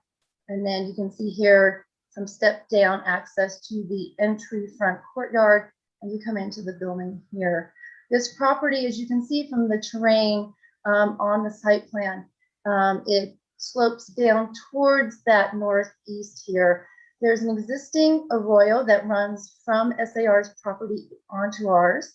And there's also kind of a localized drainage way that comes here. And so they kind of triangulate back in here, which makes this area not buildable. There's some overgrown vegetation that actually is out there today. They're cleaning up. And we have plans, of course, to kind of remediate that area. I wanted to include this because I know that some of the board members were not at the hearing last month for the main house and the proposed renovation addition. So I wanted to just show the two structures in the context of the overall properties. And you can see here, this is the main house. Here's that shared drive. And here's the casita studio. This building is going to be used by Jill and Ray as their additional accommodations for their guests, for their families, and also for Jill's studio for her work. And here you can see this is our streetscape, some of the context on Camino Atalaya. It's quite diverse. This is a newer home that was recently completed here. This is the John Galmin home that is to our west. You can see the house. This is the house across the street. There's a house further up, closer to SAR here on Camino Atalaya. This is the main residence itself. And then here to the left, that's actually the shared drive. This to the right, just for those members that were not present prior, this is an existing drive that goes in front that we are removing completely. So the only driveway access to the property is here on the left. And this is the subject property. Please ignore the story poles you see before you and the staking. This was when we were figuring out our siting. And I will show you the story pole photos next. This is the back of SAR's work plaza building here that abuts our property. We have a shared property line. And you can see here that it looks pretty nice and flat. It's just a gradual slope there. Then it really drops off over here. Here, this is standing on that shared driveway. The site is there in the distance. We have a lot of very mature vegetation. This little stone curb is remaining. We're doing a little bit of improvements to it as a part of 8 and 19 Camino Atalaya. But again, you can see there's a lot of vegetation. Here's the site again. And then here again to the north. Here you can really see a little bit more, and down in here it really drops into that arroyo. So here is looking west, and here's finally our story poles from today. So here are our story poles illustrating our proposed heights. We have an allowable height of 18.8, and we are below that, with the tallest massing of our proposed structure to be in the center of the building.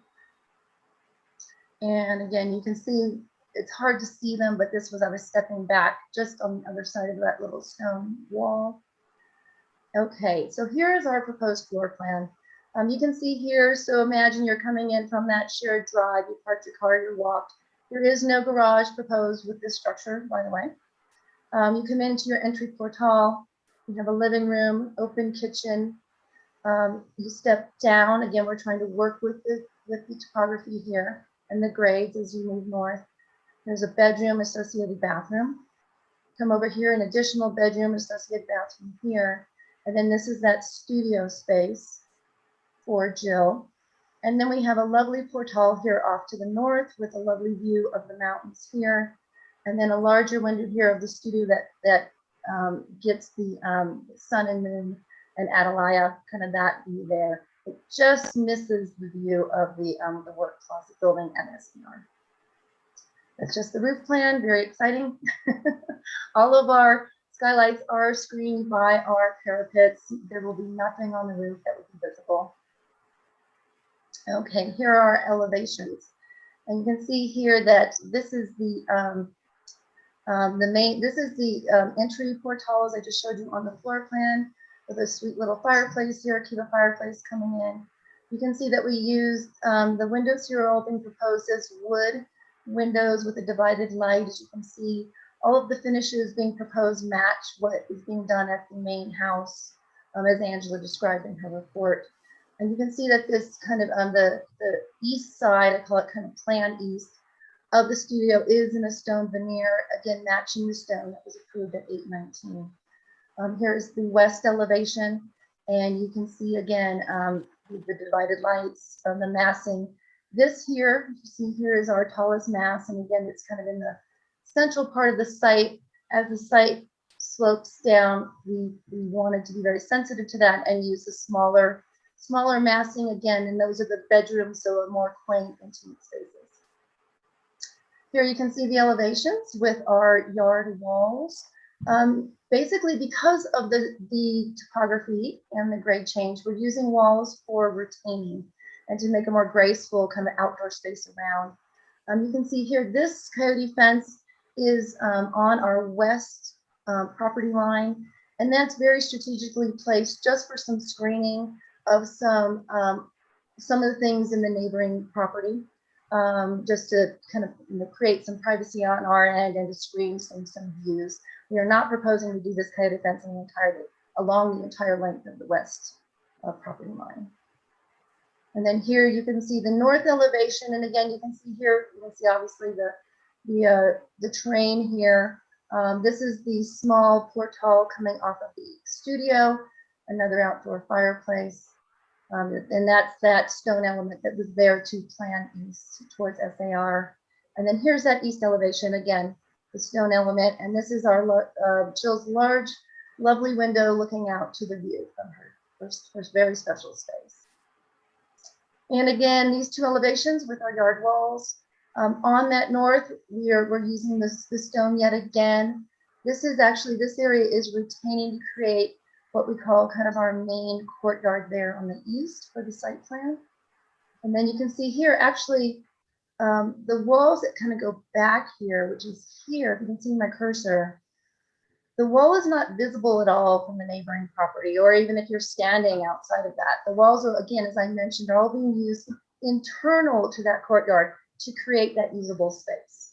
So we're not walling ourselves in, which is kind of what the existing residents did, and we resolved with our remodel addition. And so we're trying to create that same kind of very sensitive and graceful space with the new studio and casita.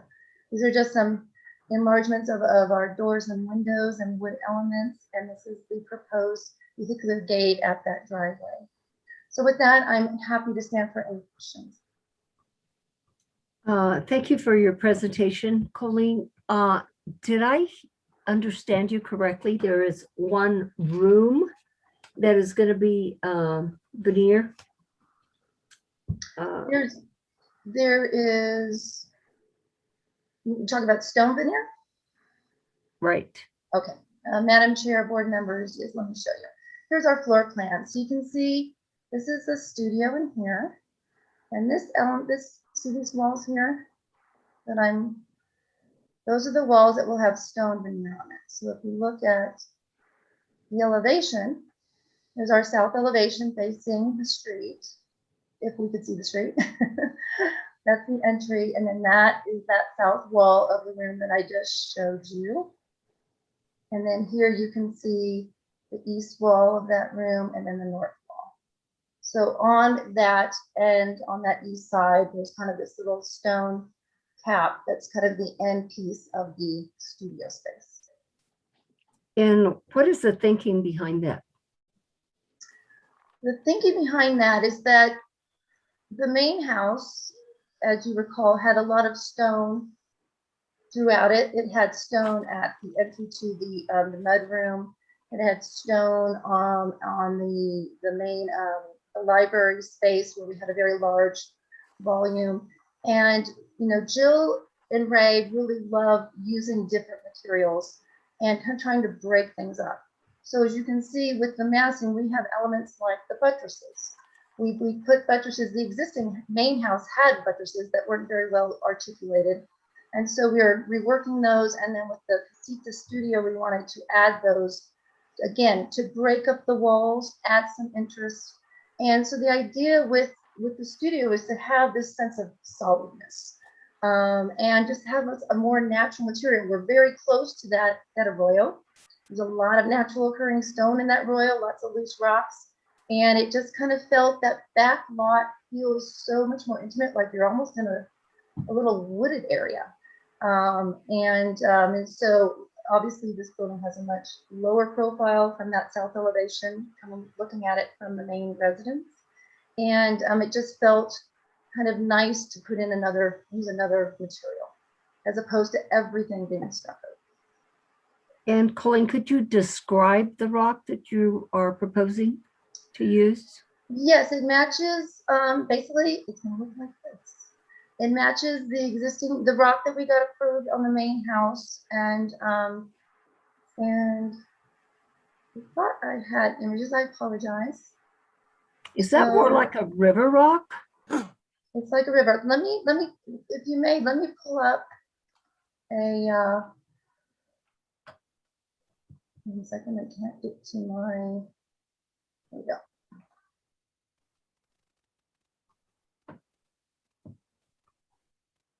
Let me get to the images for you.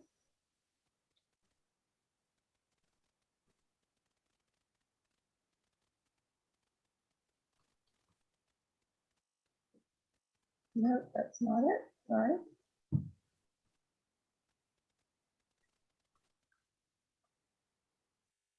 Hold on, let me, okay, this keeps getting in my way.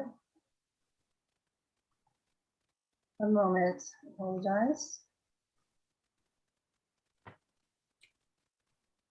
And in the meantime, I'm going to ask Nicole or Sally a question in reference to what the ordinance tells us about using a different type of application on a building, on a home. Madam Chair, I don't think Nicole's here anymore. Sally, I can speak to that with respect to the district Here we standards. are. And Angela, if you don't mind my interrupting, could you let us know which of those elevations, if any, are publicly visible? Thank you for the question, Chair, or Member Bienvenu. None of those are publicly visible. Okay. And that's why this is permitted in this particular project. Within the downtown and east side historic standards, under new Santa Fe style, the provision for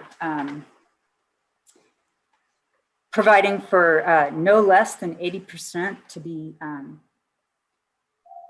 Adobe finish or Adobe simulated finish, that's only referring to publicly visible facades. And they may be of natural stone, wood, brick, tile, terracotta, or other material otherwise. And I can maybe chime in just a little more on the recent Santa Fe style to read. Yeah, so Angela was reading in recent Santa Fe style, which is little subparagraph 2D, and it's little subparagraph 2E is the one that speaks also to the publicly visible facade of any building and of any adjoining walls shall, except as otherwise be provided, be of one color. And then it goes on to kind of clarify, what you can do under portals and windows and doors. But again, it only applies to publicly visible facades. So because it is not publicly visible, an applicant is allowed to do what is being presented this evening. Correct? That is correct. Okay, thank you.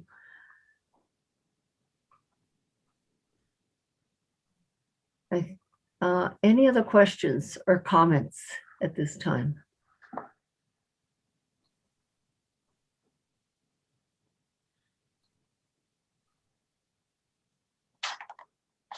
Okay, I will open it for public comment. Anyone from the public wishing to comment?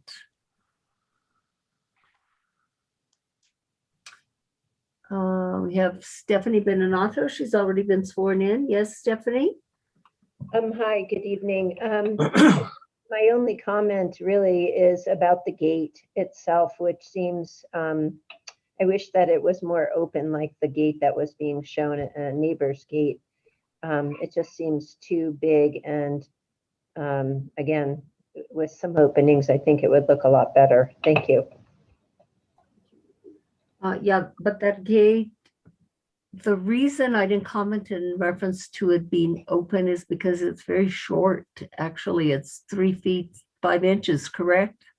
That is correct. Yes, yeah, Madam Chair, yes. I don't know how other board members would feel about that, but I'm not getting a lot of comments in reference to this application from board members. So if there are no further comments, or Member Guida? Madam Chair, I'd like to make a motion. Yes, and let me see, Member Bienvenu, did you have something? I was just going to make a motion, but that's fine. I defer. And Buddy has his hand up. Buddy, were you also going to make a motion, or did you have a comment? No, I also was going to make a motion. Thank you. Okay, everybody's running to make a motion. Everybody's moving. Member Guida. Colleen, thank you for the very thorough presentation. I think this is a really well-designed project and really thoughtful. I appreciate the level of detail and explanation tonight. I really like the stone room. I wish it was publicly visible. It's a shame that good design ideas have to hide in the closet. I'm going to move in case 2020 003609 HDRB 816 Camino Atalaya, that the board approve the design as submitted and presented tonight.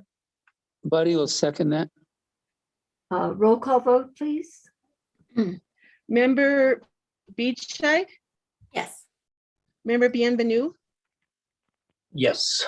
Member Guida, Yes. Vice Chair Katz, Yes.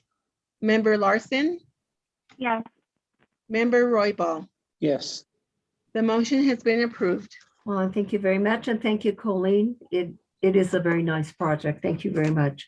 Thank you very much. Have a nice evening. Next case will be Daniels, and it is located at 459 Camino Manzano, and it's case 2021-003461. Daniel, you have the floor. May we hear your case, please? Yes, thank you, Madam Chair. Can you see my screen now? Yes, we can. Okay. 459 Camino Manzano is a single-family residential structure constructed in a Spanish Pueblo revival style with non-contributing status. This is Camino Manzano. It's located off the street so that it has no public ability. This is the view from the street, and the property is back here. Dating from the 1930s, it has seen heavy renovation so that almost nothing of the historic structure is visible. To the west of the house is a freestanding carport from the 1990s. Just going back here, this is the site plan. The street is off to the left. This is the main house, and here is a carport. This is the house. You can see the material is mostly from the 1980s. And this is the carport looking with the house behind you, sort of towards the street.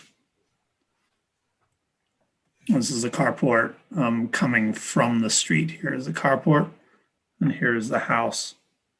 It was constructed in the 1990s and consists of a stucco wall, round wood supporting posts, and a flat roof with vigas.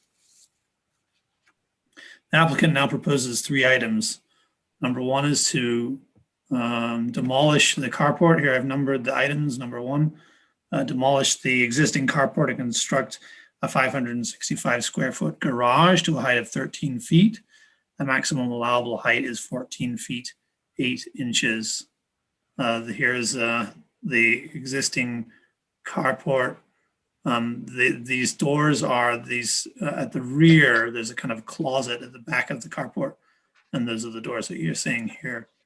The garage would repurpose those doors from the front of the garage. And the stucco will be El Rey Pueblo, the same as the existing house, and the windows will be turquoise to match the house as well. The garage door will be stained a natural wood color. Small wooden gates with natural color stain will connect the inner and outer garden areas. So we go back here, see there's a garage and then a gate, and there's also another gate, I believe, somewhere here at the rear. The second item is to construct a freestanding kiva fireplace, which would be in the garden area. You can see this is the front yard, so to speak, and there would be a kiva here. It looks like this.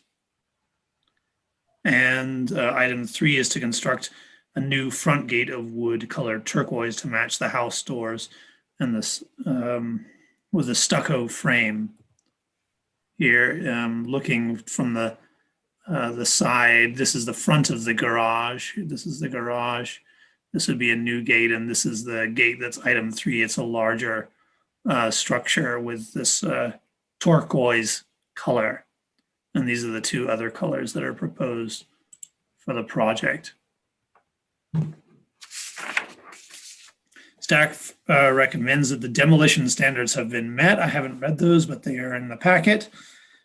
Staff recommends approval of the proposed project and finds that the application complies with sections 14-5.2 D and E. I stand for questions. Thank you, Daniel. Board members, any questions for Daniel at this time? It appears not, so let's get the applicant sworn in. Should be Richard Martinez. Okay, thank you. Do you swear under the penalty of perjury that the testimony you're about to give is the truth, the whole truth, and nothing but the truth? I do. Thank you. Please state your name and address for the record. Richard Martinez, 1524 Paseo de Peralta, Santa Fe, New Mexico. Thank you. Good evening, Richard. Do you have anything more to add to what Daniel just told us? Just a couple of things, Chair Rios. I wanted to mention that we're demolishing the carport because the structure of the carport is these 4 posts that are not usable for our garage. And also we need to make sure that our enclosed garage is 20 feet back from our front lot line. And so I'm moving it slightly back and turning it slightly so that it would meet those regulations. That means that I'm going to have to tear down the existing carport in order to build this garage. The garage will be with a wooden sort of overhang at the front, which is shown in the elevations, and using the existing, yes, right there, and using the existing storage doors, which are really very nice, as the motif for the garage door that we're planning to install at the front of the garage. The garage will also have a little breezeway roofed that goes into the main house and goes in a little door that goes into the master bedroom. There is a breezeway right now from the carport, but it's not roofed. And so we're planning to make sure that it's roofed. It's in my packet, Daniel, the photograph. The second thing is that the front gate right now is a short little like auto gate. It's wide and short, and we're trying to make it more of a entry into the house itself, off of the street, and then behind it, that little enclosed area will be for the trash and the recyclables there. And then, as you might see from this site plan, the house is pushed right against the back wall and the 2 side walls of the property. And so really the only usable outdoor space is a space in the front. And that is at the end of the street. And so I'm using this little fireplace, the Kiva fireplace, to create a space, but a more private space, something that you can gather around in order to use that front space more effectively. We plan to plant behind it, between it and the existing yard wall, on two sides, and it is down from the street a couple of steps. I stand for questions. Thank you. Board members, do you have any questions for Mr. Martinez? Richard, it appears not at this time. It's a very simple project, I think. Yeah, I will go to public comment. Let me see if anybody has anything, anyone from the public wishing to comment. It appears not. I'll take it back to the board. Board members, I will entertain a motion. We have Member Roybal. Madam Chairman, I'll go ahead and move on case 2021-003461 HDRB 459 Camino Manzano to approve as presented. And is there a second to this motion? Wait a second. And Excuse me, Madam Chair, do we need to, does the motion need to include that the demolition criteria have been met? Or is that not necessary in this case? you can comment on in reference to the demolition, but I think that the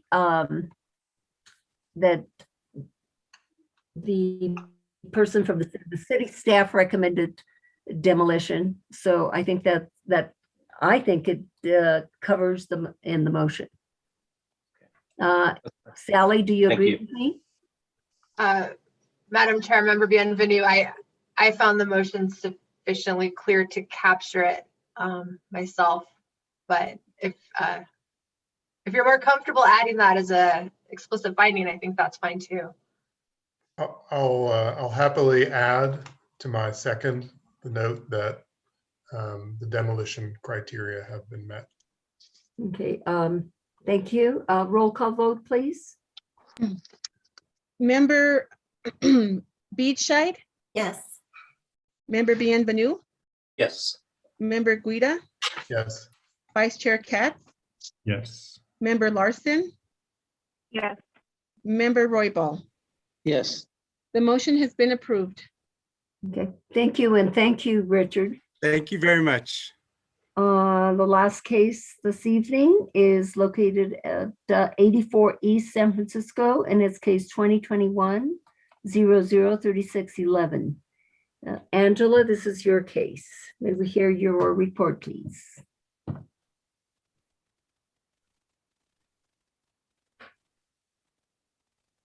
Yes, Chair. Let me share my PowerPoint with you.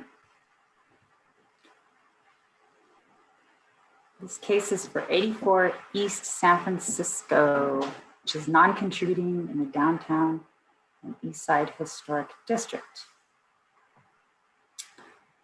84 East San Francisco is a non-contributing commercial structure fronting the plaza at the southeast corner, and it's located across the street from La Fonda. It was built between 1912 and 1920, remodeled in 1949, and it underwent window alterations on its north and east elevations in the 2000s. It is Spanish Pueblo style and sits at the northeast corner of Old Santa Fe Trail and East San Francisco Street.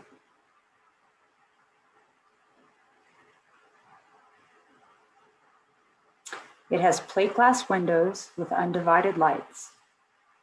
There is no portal across its front. In 2000, the board approved a proposal to widen and lengthen the north and east windows. At that time, the board approved the window alterations with the condition that the panes be divided lights, no larger than 30 inches in any dimension. The current structure's windows have no divided light windows, making them existing, non-conforming to the district standards.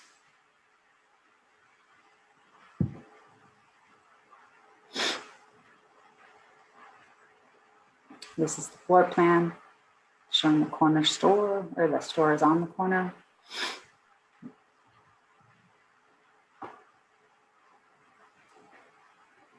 And that's the proposed floor plan. And the applicant proposes the following. On the east elevation, which is this old Santa Fe Trail side, there are two sets of windows. The applicant proposes to increase the height of the south end, which is a triple window, from the existing dimensions of 11 feet wide, 6 feet tall, to the same width, increasing the height by 2 feet. So it's going from 11.6 to 11.8. On the north end, the double window has existing dimensions of 8 feet wide by 6 feet tall. The applicant proposes to increase its height by 2 feet, in effect going from 8 feet wide to 8 feet tall.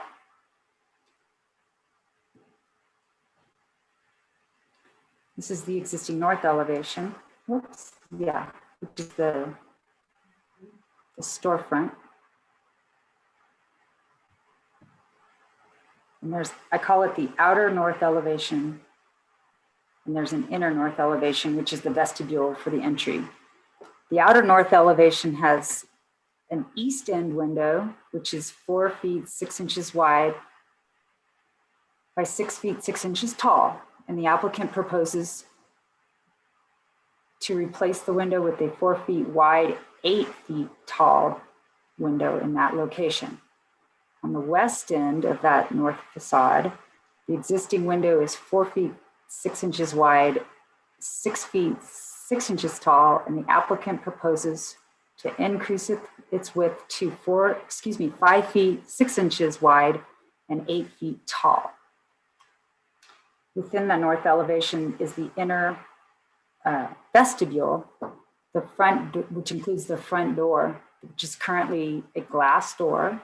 Its existing dimension is 3 feet wide by 8 feet 6 inches tall. That includes the transom. And proposes to replace the door with a 6 feet wide, 8 feet by 6 inch tall glass door. The existing side light, the applicant wishes to replace with a similar glass door in the same dimensions as the new glass door. Going from the side lights 2 feet by 8 feet 6 inches tall to 6 feet by 8 feet 6 inches tall. In essence, double doors of the same size. Within the vestibule, to the sides of the front door, the east window, its existing dimensions are 2 feet 8 inches wide by 6 feet 6 inches tall. The applicant proposes to change the window to a 3 feet by 2 inches wide and 8 feet tall window. Similarly, in the vestibule's west elevation window, the existing dimensions are 2 feet 8 inches. Angela, if I may interrupt, can we actually see the public? You can't see. Please. It's also difficult because the staff report is not included in the packet. Let me make a point. I meant to mention that at the very beginning. Member Guida, thanks for pointing that out. The wrong staff report was included within this packet for this case, and then staff sent the replacement staff report on Friday for this case. And that's what I'm reading from. So these are I'm going to just go back over these. This is what I just was talking about. This is the existing north elevation. This is the entrance door with a side light, and it has a transom. The proposal is to create 2 side-by-side glass doors of the same size. On this north elevation, this window and this window are being replaced by larger windows. Can you show us that? Oh, you need the.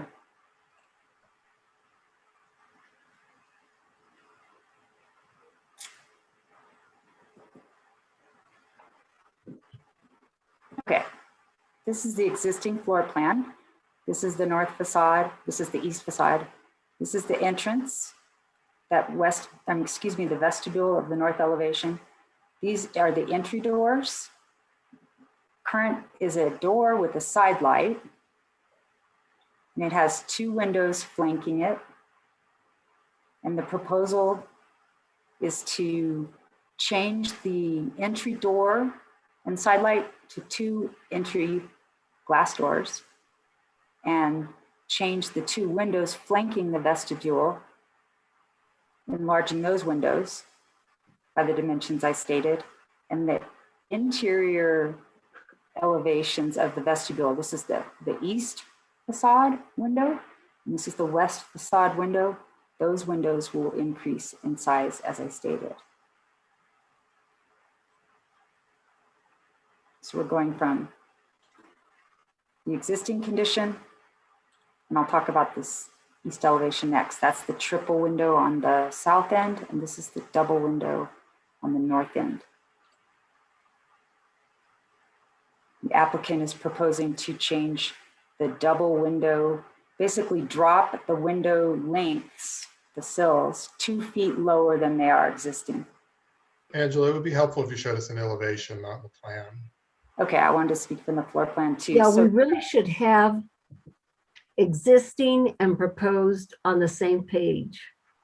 This was Okay, happening. so, okay, I'll try, how about okay, this is the north existing that you can see with all the red lines.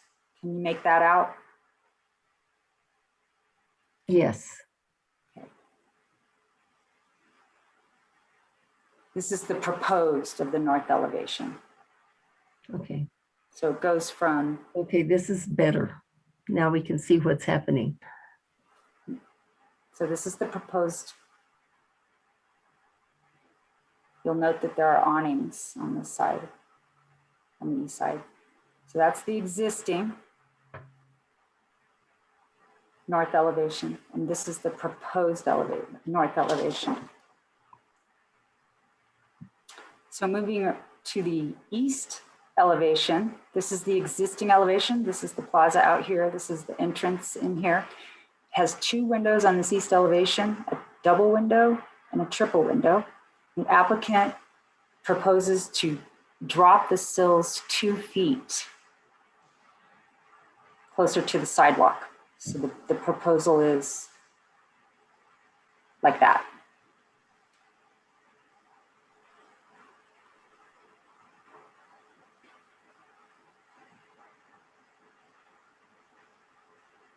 Thank you, Angela. You're welcome. I apologize for the confusion. This is the proposed east elevation without all of the red markup. This is the proposed north elevation without the red markup, which was, excuse me, this, going from this, sorry, I have a small screen here as well, to this.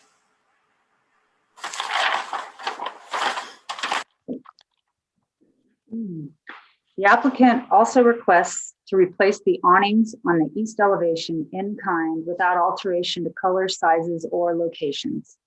The existing awnings are black, and I'm going to show you more photographs of the site. This is the structure on the corner. These are the existing windows, obviously, and the side light with the door. You go around the corner to Santa Fe Trail. This is the existing double window. This is the existing triple window, and these are the existing awnings. I provided this photo also for the streetscape as well to show the relationship of other windows to the street. This is the view across Caddy Corner from the site. It's on East San Francisco facing east. There are several awnings and large plate windows. This is La Fonda on its north elevation on East San Francisco Street, directly across. And this is the corner, like I said, Caddy Corner to the subject property. And those are the visuals. would anyone like me to go back to any particular visual while I read my recommendation? I don't think so, but let me see that we have hands up. Member Benvenu. Before we go there, Chair, excuse me, I'd like to read my staff recommendation. Oh, please do. I'm sorry, Angela. Okay. Apologies. Okay.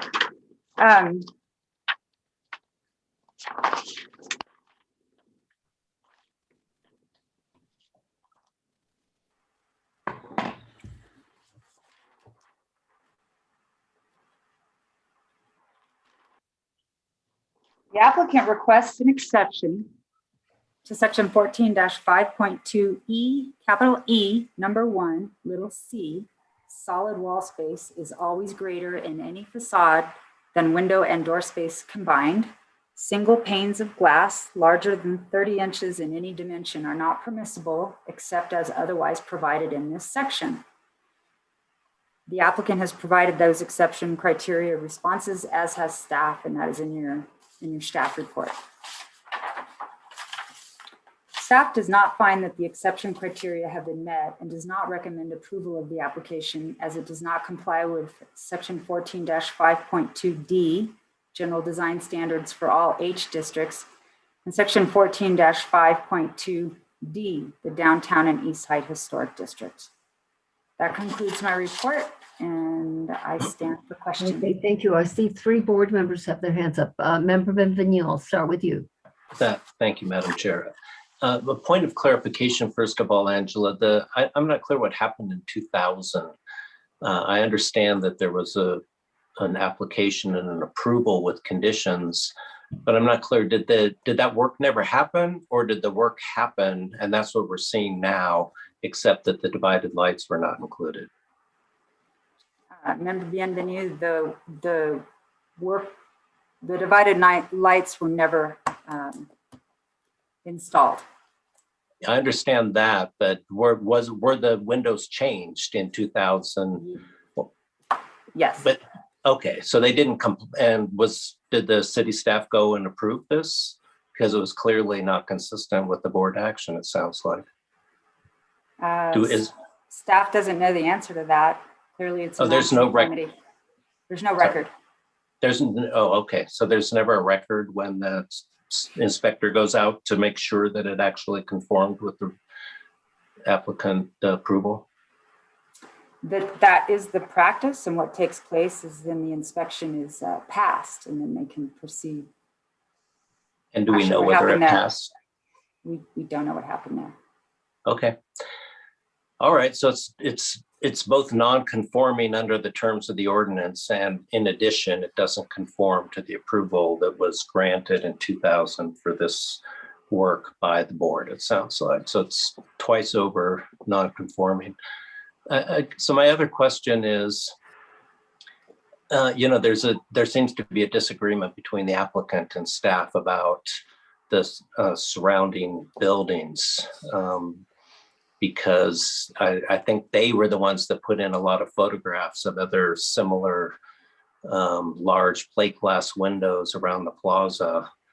But your staff report indicated that those are permitted because they're under portals, which is true under the ordinance, but it doesn't appear that they're all under portals. So could you address that?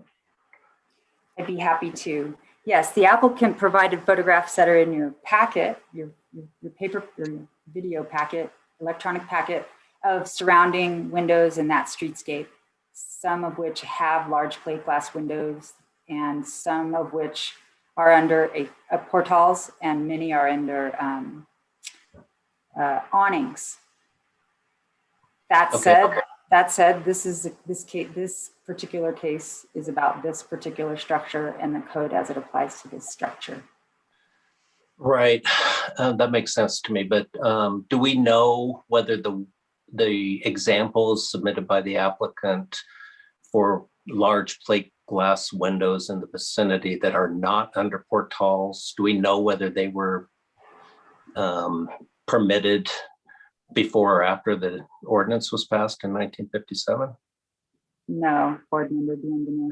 So they could just as easily predate the 1957 ordinance as not, in your opinion?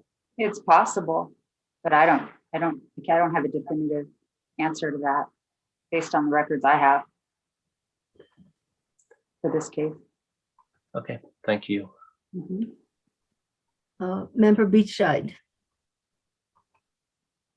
Thank you. Just a question for staff about the structure of this application. The staff report notes that the current windows, which are without divided lights, are existing non-conforming structure elements, I guess. So is the exception requested to address enlarging the non-conformity? Is that part of the exception? Member Beachside, the request is to enlarge the windows and no request for divided lights. So maybe Sally, you might be able to help. I'm just wondering, it's my understanding that if something's designated as non-conforming, which the windows in this case appear to be, that they are not allowed to be enlarged or further enhanced in the direction of the non-conformity. And that appears what the application is doing. And so I'm just wondering, is an exception to that required, or how are we addressing the non-conformity? Chair Rios, Member Beachhead, I have not seen an exception required in the past to increase a non-conformity. Certainly our code makes a distinction between legal non-conforming structures and those that are just non-conforming. So it's legal non-conforming if it met the code at the time, but no longer does. And in that situation, we don't allow those to be enlarged or altered to increase the degree or extent of non-conformity. Usually I'm applying that provision in more of a zoning context and not specific to our overlay historic districts ordinance. I'm trying to see if, let's see, I mean, so I think we would call it a legal or a non-conforming structure, but not a legal non-conforming structure. But even if it was a legal non-conforming structure, we would not allow it to be altered in a way to increase the degree or extent of its non-conformity.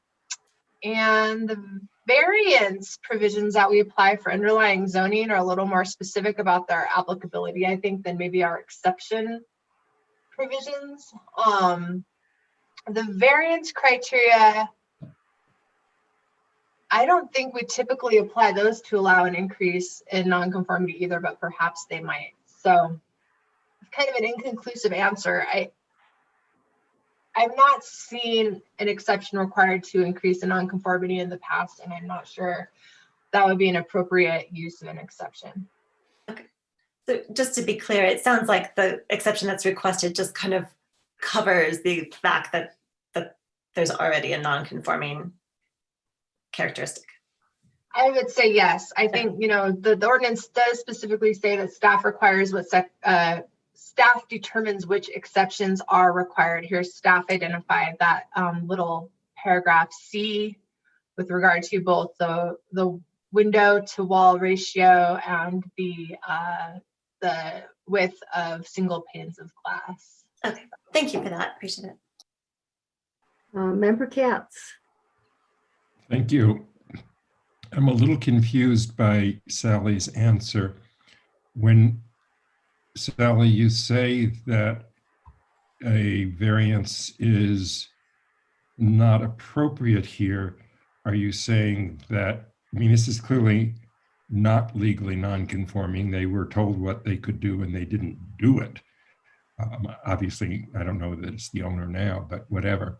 And so are you saying that even with a variance, we couldn't approve a non-conformity that, or a proposal that increases the non-conformity? So instead of qualifying sized panes of glasses, they put in what you have there, and they're proposing to increase that non-conformity. Member Katz, I'm sorry for my confusing answer. So now I'm looking back to the non-conforming structures portion of the historic code. So I was just trying to remember whether under underlying zoning where we do variances and in historic code we'll do exceptions, and they're a little different. But normally when we're looking at increasing non-conformities, I'm just used to analyzing it under that framework of the underlying zoning, which is why my brain went there first. So If we look just at the historic code and we read section, subparagraph A6, non-conforming structures, it says a building in the historic district not meeting the standards for architectural style set forth in this section, unless given special approval by the board for architectural or historic interest, or unless individually entered in the state register of cultural properties or the national register, shall be considered non-conforming. So that is what we have here. Except for repairs and maintenance required by law, no non-conforming building may be added to or altered in any way unless the proposed addition or alteration will bring the whole to a degree of conformity acceptable to the board. So in my view, if the board finds an exception is warranted to that architectural style requirement that Angela has identified, if you think the exception is appropriate, I think the exception could be granted by the board and could cure this non-conformity, in my view, if you think the exception is warranted. That is probably how I would view it. When you say an exception, but wasn't the allowance of the nonconformity very specific for some historic something? That's not the normal exception criteria that we use. What was that language you quoted? It says a building in a historic district not meeting the standards for architectural style, unless given special approval by the board for architectural or historic interest, That's it. shall So that's be the considered standard. non-conforming. So yes, we consider this non-conforming under that sentence. I think you could determine that something isn't non-conforming even though it's not perfectly in line with architectural design standards due to architectural or historic interest. That's how I read the first sentence. Okay, thank you. Sure. The other question that I have is in showing sort of the picture looking down towards the cathedral along San Francisco Street. If you could show that, bring that up again, that would be helpful. Yeah, there. It kind of shows that I don't see any of those buildings that have the windows that go all the way to the ground as they're proposing. Is there anything like that anywhere in the streetscape? Not under. Member Katz, yes, thanks for asking that. I took photographs of all the way down the street, and the in this streetscape, the existing structure, these are all have this relationship distance to the sidewalk as this does. So the answer to your question is none extend as far down to the sidewalk as this proposal entails. Okay, the one other I question. evaluated that streetscape for that very reason. Right, thank you. Mhm. The one other question I have is, can we make them comply with what they were supposed to comply when they redid the windows last time? I will defer that to our attorney.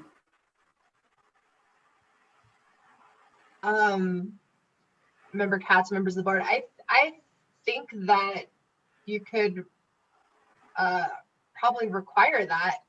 I think that it would be, I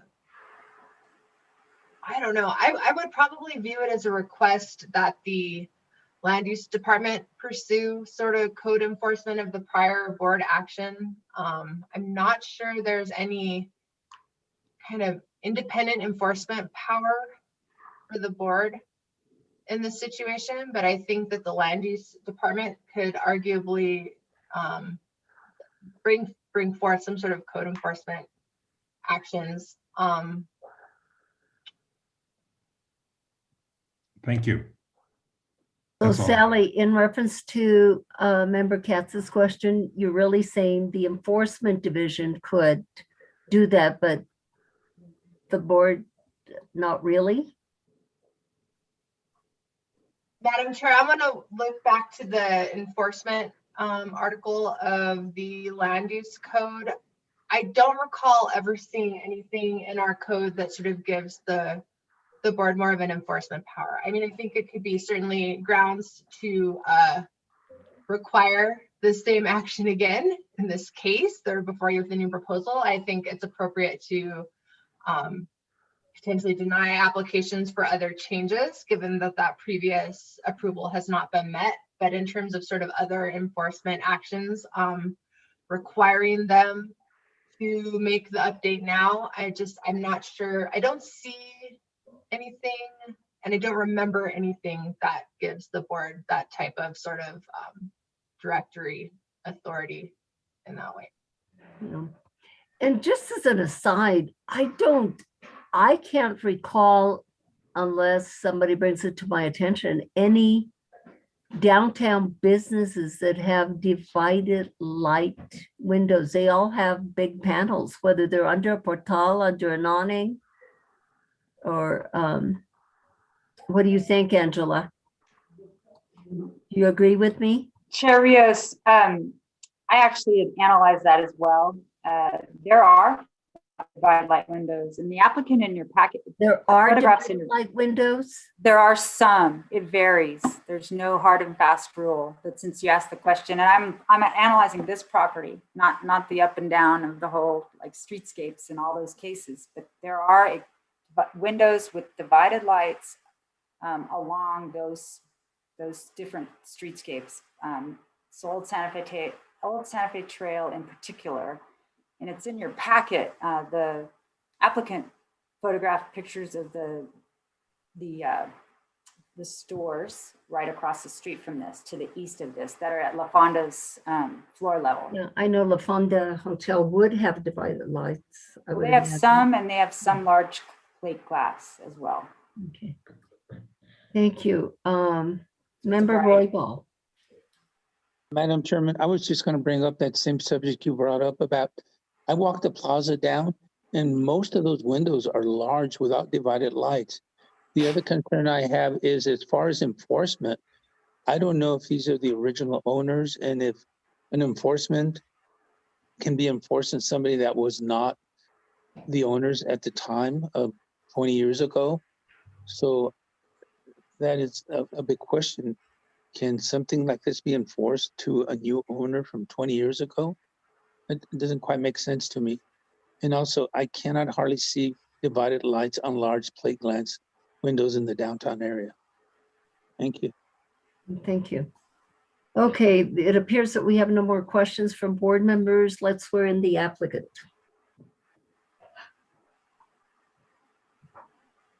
Do you swear under the penalty of perjury that the testimony you're about to give is the truth, the whole truth, and nothing but the truth? I do. Thank you. Please state your name and address for the record. Good evening. My name is John Padilla, P.O. Box 22986, Santa Fe, New Mexico. Thank you. Good evening, John. What do you have to tell us about this case?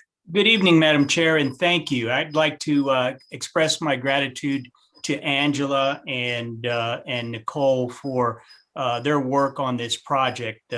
This one is a little difficult. It's a little difficult because of the history also of this project. And in looking back, what's really interesting, Madam Chair, in looking back at the 2000 case, I saw some very familiar names. My name was on the H board as well as yours as the chair. So I recall the case. I will say that this tenant that is my client has only owned the been a tenant in the property for a minimum amount of years, maybe 4 years. So that was way before my client's tenure within this space. So it was done prior to that, was not a doing of theirs. It was something that was done before their occupying this space. So that's one item. The other item that I wanted to clarify is there were, Angela noted in her staff report that there were 2 exceptions being requested. I've only requested one exception of the glazing larger than 30 inches in any direction for this project. The massing and massing versus fenestrations or openings I was not asking for a exception for that. And the drawings that Angela showed that had the red lines and red information on it was my massing calculations, which we stay way below 40% on both the north facade and the east facade as we make our modifications, understanding that the glazing that we are requesting is taller than what's there existing. But even with the increase in that glazing amount, it is still the openings or fenestrations do not exceed what is allowed by the code. We are below the 40%. So I just like to clarify that the only exception that we are looking for this evening officially in our application is to the 30-inch rule glazing in any direction. May I share the screen, Angela? You bet. I'd like to respond to that, Chair, Sure. if that's all right. And you too, John. Sure. To be clear, staff reviewed one exception, and that is the exception to exceed the 30 inches in dimension. There's no other exception that is being requested here or was reviewed. Okay, well then Clarify that. I One exception. then I misunderstood your presentation. Okay. Okay, I'm going to turn it over. I'm stopping to share, so I think you can share. I hope everybody can see this. I'm going to take you on. Is that a yes? Yes, we can see it. All right. So I'm going to take you on a just quick walk around the street. This is at the intersection of Water and Old Santa Fe Trail on the south end of the La Fonda building. And I'm going to take you along the east side, what is the west face of west side of Old Santa Fe Trail. There was comments that there in the streetscape, there are not any large glass windows. A lot of us have walked by these, and I think we just get so used to walking by them and just take them for granted. But that's significant. This is Rocky Gorman's gallery, very large plate glass windows. Now, above that, part of the actual La Fonda Hotel, which is their rooms, are definitely divided lights. This is right up the street, another little retail space. Going down to the basement, large, still on the same side of La Fonda, large plate glass windows. Again, this is the first time this Gem Song, again below La Fonda, large panes of glass. This is the first time that they get divided a little smaller than 30 inches vertically, but it's still greater than 30 inches on a diagonal. Now, here's a real indication of divided light that's less than 30 inches. And this is the little art gallery, again, right below the rooms at La Fonda. So be patient with me. Thank you for taking this little walk along with me. This is Detours. This is La Fonda, directly across the street from my client's retail establishment right now. Large, very large plate glass windows. As a matter of fact, there they are. They're under an awning. They're not under a portal. They're under a beam and corbel right here, similar to my north facade. Now, here is East San Francisco Street, south side of the street, coming around the corner. This is Detours. Very large plate glass windows. Granted, not many of them going all the way to the down to the sidewalk. This is the first time where you actually see it about 8 inches off the sidewalk. But again, La Fonda, this is things finer. Very large plate glass windows. Even this is probably the first time that they meet the 30-inch rule vertically. I believe this might be a little bit, this might meet the 30-inch also on the diagonal. I should have taken a measurement of it, but I did not. But this is 8-inch brick right here. So it's just off the sidewalk, glass all the way to the floor of the lease space that is things finer. And then we all know Maloof. Maloof, very large plate glass window. Again, not under a portal, but in the streetscape, that is large plate glass windows. Again, Maloof. Now I will be looking at the west side of San Francisco Street, coming from Water Street going north. And if you've ever walked that side, which I know we all have, it's an incline. It inclines from south to north up to the plaza. Whenever it's raining, you don't want to get caught in that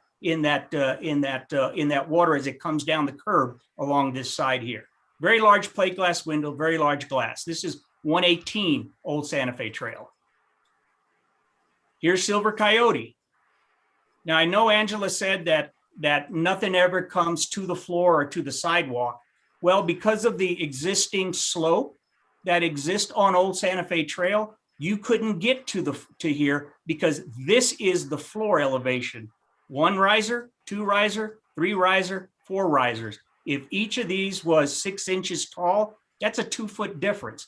That's why the bottom of, or the sill of this window, which is large plate glass, is at the floor. It couldn't be here because you'd be under the foundation. So this is floor line. Keep that in mind. Here's the next one going north. This is a new business in here that has been remodeled. It's a honey based products that they sell there. Again, you see the young lady standing here, 1 riser, 2 risers into their room, again, going up the street. So the risers get, this is their finished floor right here.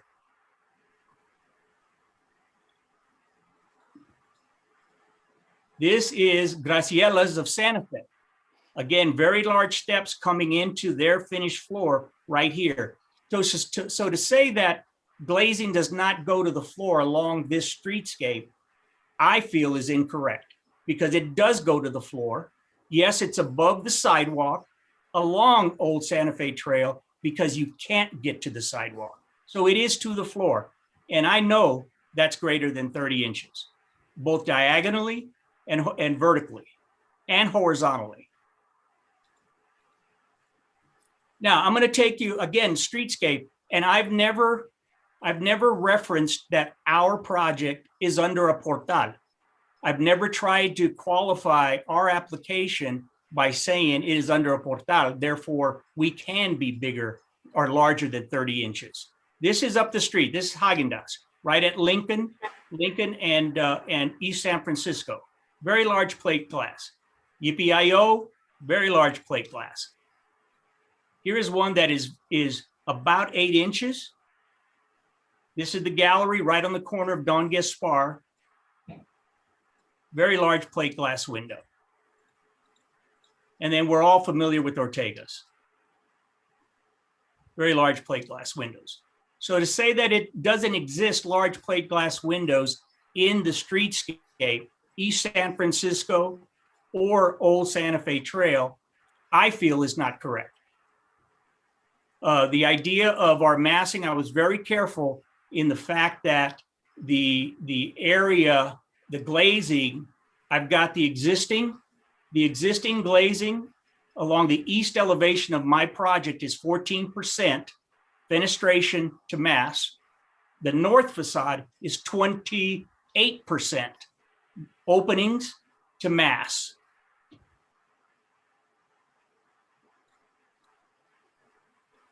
When we remodel and go to the taller windows on the east facade, we are 19% glazing or openings, fenestration opening to mass. On the north facade, we're at 36% glazing or openings to mass. So I just wanted to make sure that we all understood that we are still within the requirement in that section that states, you know, how the fenestrations openings to mass percentages need to be. And as Angela showed in her staff report, the existing conditions here, again, once you come up to our corner, you're at street level there. Street is here. Street to curb is about 6-inch curb. And then the finished floor of my client's retail space is 5.5 inches off of that. So off the street to the floor is 11 inches, 5.5 inches, 6 inches from the sidewalk to the finished floor on both elevations. So that is where we are at with our openings. here is, excuse me, here is the openings that we have called out, and we're putting them to the floor. So we are looking at bringing our openings to the floor, finished floor of our tenant space, keeping it about 5.5 inches above the sidewalk. I know the approval that was granted in 2000 when I was on the H board that we approved was to have divided light windows. Windows were installed. I don't know what happened, but the final product is what you see currently of no division in there. And the front elevation of my client's store actually has a wrap on it that limits the amount of glazing that you actually see. The glazing actually, once you took the vinyl wrap off with their logo and so forth, this is the height of the existing window. They are 6 foot tall. They've just been wrapped to give you the more narrow presentation space for the jewelry, etc., on the north facade. So that's what we're proposing. So, Madam Chair, I know I would like to have an opportunity that, I know we're extending what is considered currently a non-conforming condition. As the board prepares to deliberate, I do have an option that I'd like to present to the board prior to your final deliberation. And I can present that now or present that prior to you going into deliberation. Angela and Sally, I guess I asked for your recommendation. I would say my recommendation is for you to present it now, Okay. so that we can see the difference of what Sure. you're wanting to do. Sure, okay. And then So I we'll know, hear from board members.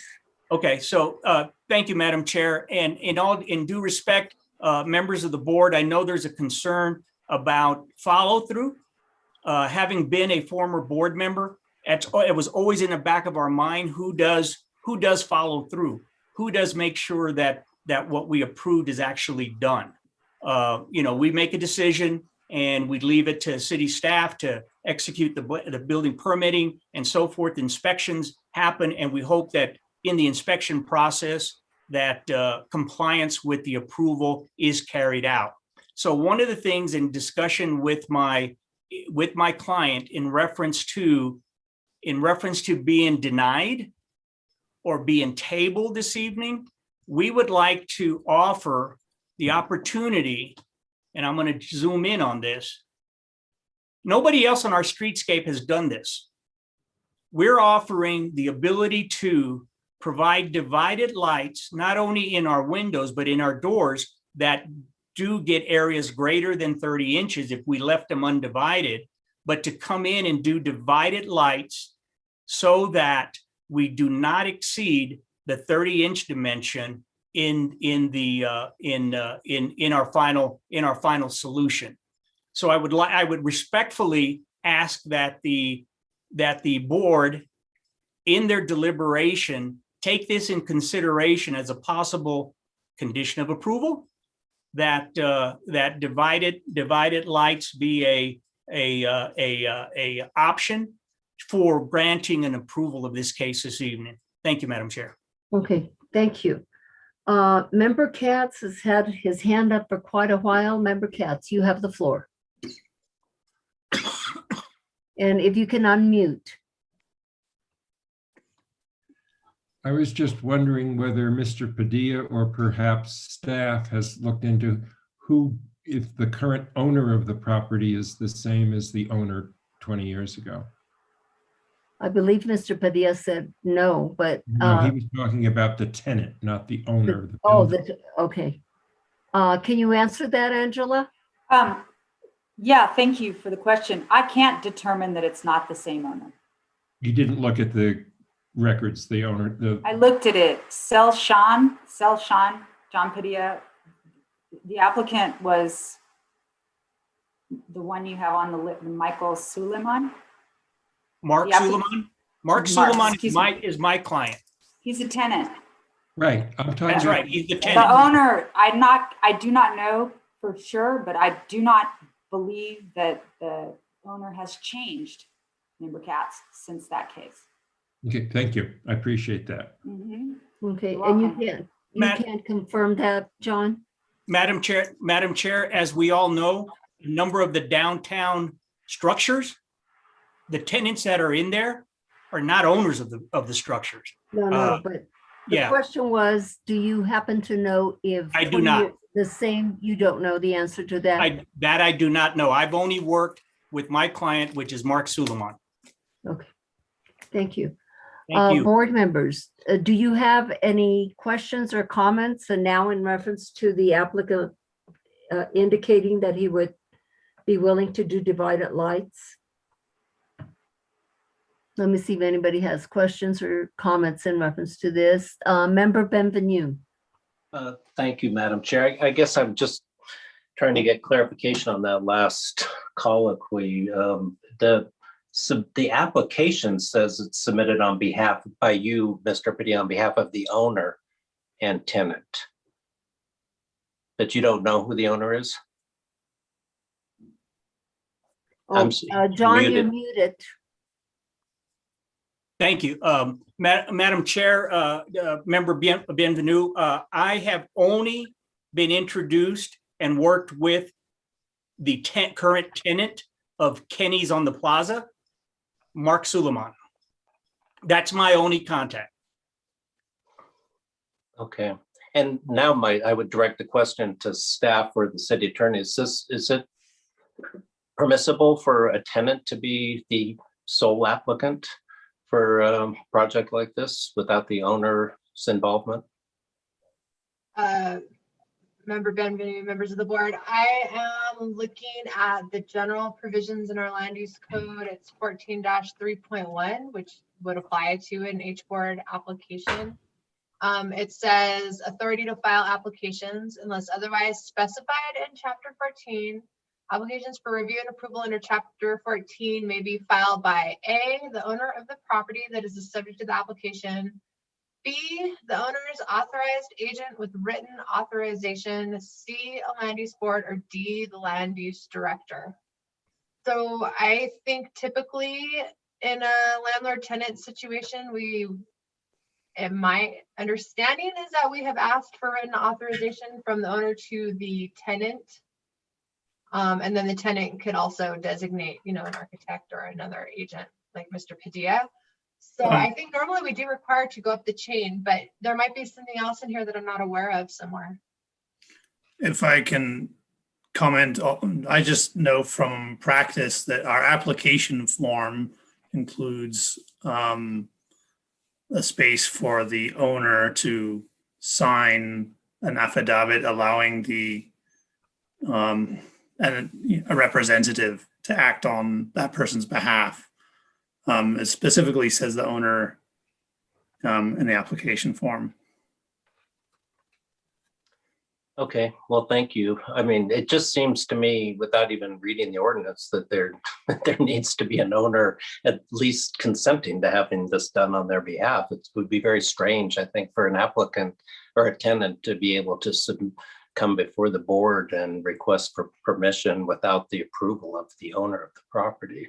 So I think that we need to have that in this case, in every case, whenever there's a question about that, to have the written authorization. But getting back to the other question, I do think that the divided lights is a far preferable solution here. I mean, when you did a tour of the plaza, the only one that was even somewhat close, well, there were two properties, I think, that looked a bit like yours. One was the Tom Taylor or whatever it is there that has the floor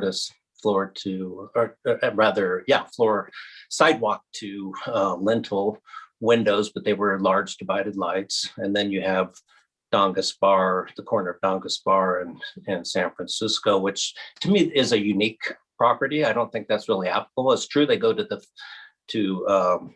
sidewalk, but that is a very distinctive structure, very, classic old downtown style structure that I don't think really relates to this particular building.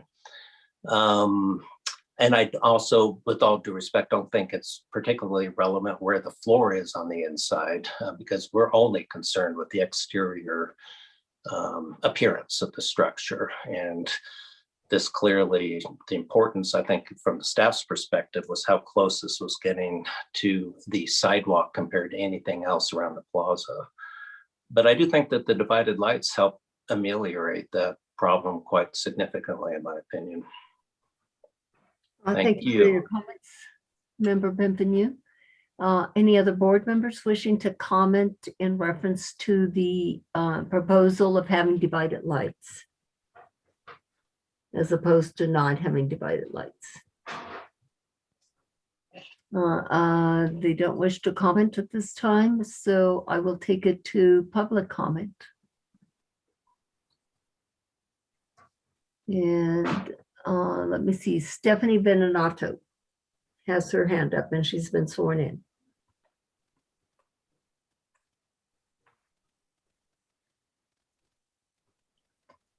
God, I'm trying to hit the wrong button, but I think I've got her on the panel here. She should be able to unmute. We can move her back. Hi, can you hear me now? We Yes. can. Thank Okay, you. great. I thought that was my connection. I'm glad it wasn't my connection. Anyway, I think I agree with a lot of what Member Bienvenue said. And I think a lot of it has to do with harmony of the streetscape, because if you look, almost nobody else's windows go down to the sidewalk level. And so it's really not in harmony with what you see for the most part in that area. And I do agree also that having divided lights, if you're going to allow it to go to the sidewalk level, make it a whole lot more acceptable. And that whether you allow it to go to sidewalk level or not, I think you should require the divided lights. Thank you. Even if they're not quite to 30 inches, I think some divided light is good in the downtown. Thank you. Thank you. That was our only person under public comment. Board members, do you have anything further to comment on or to ask questions? We have Member Katz. Yeah, I'm curious how we can proceed when we don't have an authorization from the owner. It may be that when the owner realizes what's going on, he might not want us looking at why he didn't do it right last time and have an enforcement action against him. But I don't see how we could proceed any further now. Any other comments, board members? Well, I will entertain a motion. Member Bienvenue. Okay, thank you. I was actually just going to make a comment with respect to what Member Vice Chair Katz indicated, that I do think that we have a problem that the procedure hasn't been followed and we need that written consent from the owner. So I would move to table this until such time as that is put into the record, and then resume deliberation. And I think the proper word is to postpone Okay. as opposed to table. And Sure. Is there a second to this motion to postpone? Let's see, Member Katz. I would ask if Member Bienvenue would consider a motion to dismiss because it's not properly before us. Let him get it properly before us. Well, that would be, well, I think that I feel that, you know, staff didn't point this out to them and it came before us. So I think it's a fair oversight on the part of the applicant. I will presume that to be the case. So rather than have it start all over, I would say we get to the same place either way, either the owner consents or doesn't. So I would prefer to have the motion as stated. I will second it on you. Okay, do we have to do this to a date certain, or you just work with the applicant on that? I personally feel no, because it's completely in the applicant's hands now to decide how, when, and if to get that written authorization. Okay, thank you. Roll call vote, please. Member Beachside, Yes. Member Bienvenue, Yes. Member Guida, Yes. Vice Chair Katz, Yes. Member Larson, Yes. Member Royball. No. The motion has been approved. Thank you. John, we'll see you next time, I guess. Thank you. Clarification, please. What's the actual motion for staff? I haven't. The motion is Postponed? to postpone the There's no case. such thing as dismissing. It's postponed. Postpone. Okay, Postponed for the purpose of, and Clarifying not to reappear before us unless and until there is written consent from the owner. yeah, I thank you think I for want to that. say that exactly like Restating. that. Yeah. Thank Okay, you. got it? Okay. All righty. We move to Madam discussion. Chair, Chair Rios, I think the applicant may have been bumped out and maybe has a question. John, are you still with us? I don't think so. I think he left. Madam Chair, he was back in the attendees column. I don't think it was my fault, but if he had to rejoin, he would have. Oh, there he is. John, did you have something? Well, I was hoping somebody would notice that I wasn't on the screen, on the Hollywood Squares anymore. Yeah, I just wanted it's clarification. Thank you, Angela. Are we postponed? Are we tabled? You are postponed, John. That's the word. It's not tabled, it's postponed. That's the word. I understand that. To a specific date or whenever we have the information ready for you. Right, whenever you have the information ready, and you have to have the owner okay the project. So Angela, question for you would be, when is the deadline to be able to get on the next H board meeting? That's on our schedule. I don't have that in front of me, John, but you can look on the schedule. The next deadline is tomorrow, so I don't see you needing that. I'm sorry? The next deadline is tomorrow at 11 a.m. Okay. For the last June meeting. So you can consult our schedule. So If the only issue is to get No. the signature, can't you just postpone to a date certain? It's not the only All we issue. need is an owner's signature. Isn't that correct? That was, excuse me, the maker of the motion did not indicate, John, a date certain, but if you, as the representative for the applicant, get everything into Angela, by tomorrow at 11 o'clock, it can be put on the agenda for the next hearing. for the next hearing, not the next hearing that goes with that application deadline, correct? No, Correct, Angela? no, it's Or not am I correct. misstating something? Tomorrow is the deadline for the materials to be heard at the June 22nd meeting. June 22nd meeting. Yeah, but you have okay. Excuse me, but that is, we have the opportunity to postpone to a date certain to get around that deadline. So since it's just about a signature, it can be, we don't have to redo any materials or staff reports. It's just about getting that signature. So if you postpone to a date certain, it can get on the next hearing. I think that Daniel is correct. I think that I have heard Nicole indicate that. in the past. That's the date certain. That's the reason for having a date certain.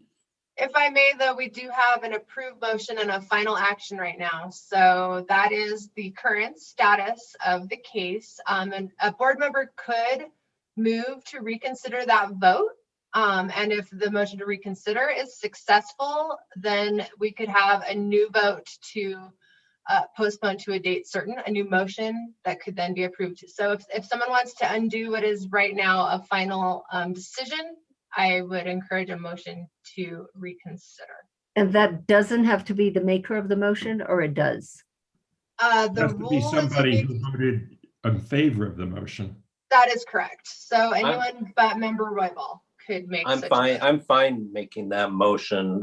If we can, I'm not trying to put any onerous burden on the applicant. It's the whole purpose of what we're trying to accomplish here is to get, just to make sure that we follow proper procedure and that the owner actually is on record as consenting to this application, and I guess knowing who the owner is. If that requires it being on the date, if it would be better to accomplish that purpose by it being a date certain, that's perfectly fine with me. So, that's what I'm gathering from what staff has indicated. So for that reason, I will first move to rescind the prior motion, and then I will subsequently move to postpone to a date certain. Okay, let's do the rescinding of the motion. Is there a second? I And will if I second may- the motion to rescind. If I may just clarify, because we're in the same meeting, it's a motion to reconsider, just a technicality, but for our record. Oh, this is a motion to reconsider is what It's we're a doing? motion, it's a motion to reconsider. Sorry, Okay. sorry, Member Bienvenu. All right, so it is I move to reconsider. Okay, and that, if Buddy- it's, Buddy will second. seconded. Buddy will second. And any member may second, even if they did not vote in favor of the prior motion. So Member Roybal may second that. Okay. We're getting a jump on our training right now, so this is great. Okay, roll call vote, please. Member Beachai, Yes. Member Bienvenu, Yes. Member Guida, Yes. Vice Chair Katz, Yes. Member Larson, Yes. Member Roybal. Yes. The motion has been approved. Thank you. Now, So- John, you want to state the second motion? I will. And what is, just so I know from staff, what's the earliest date that this could be postponed until?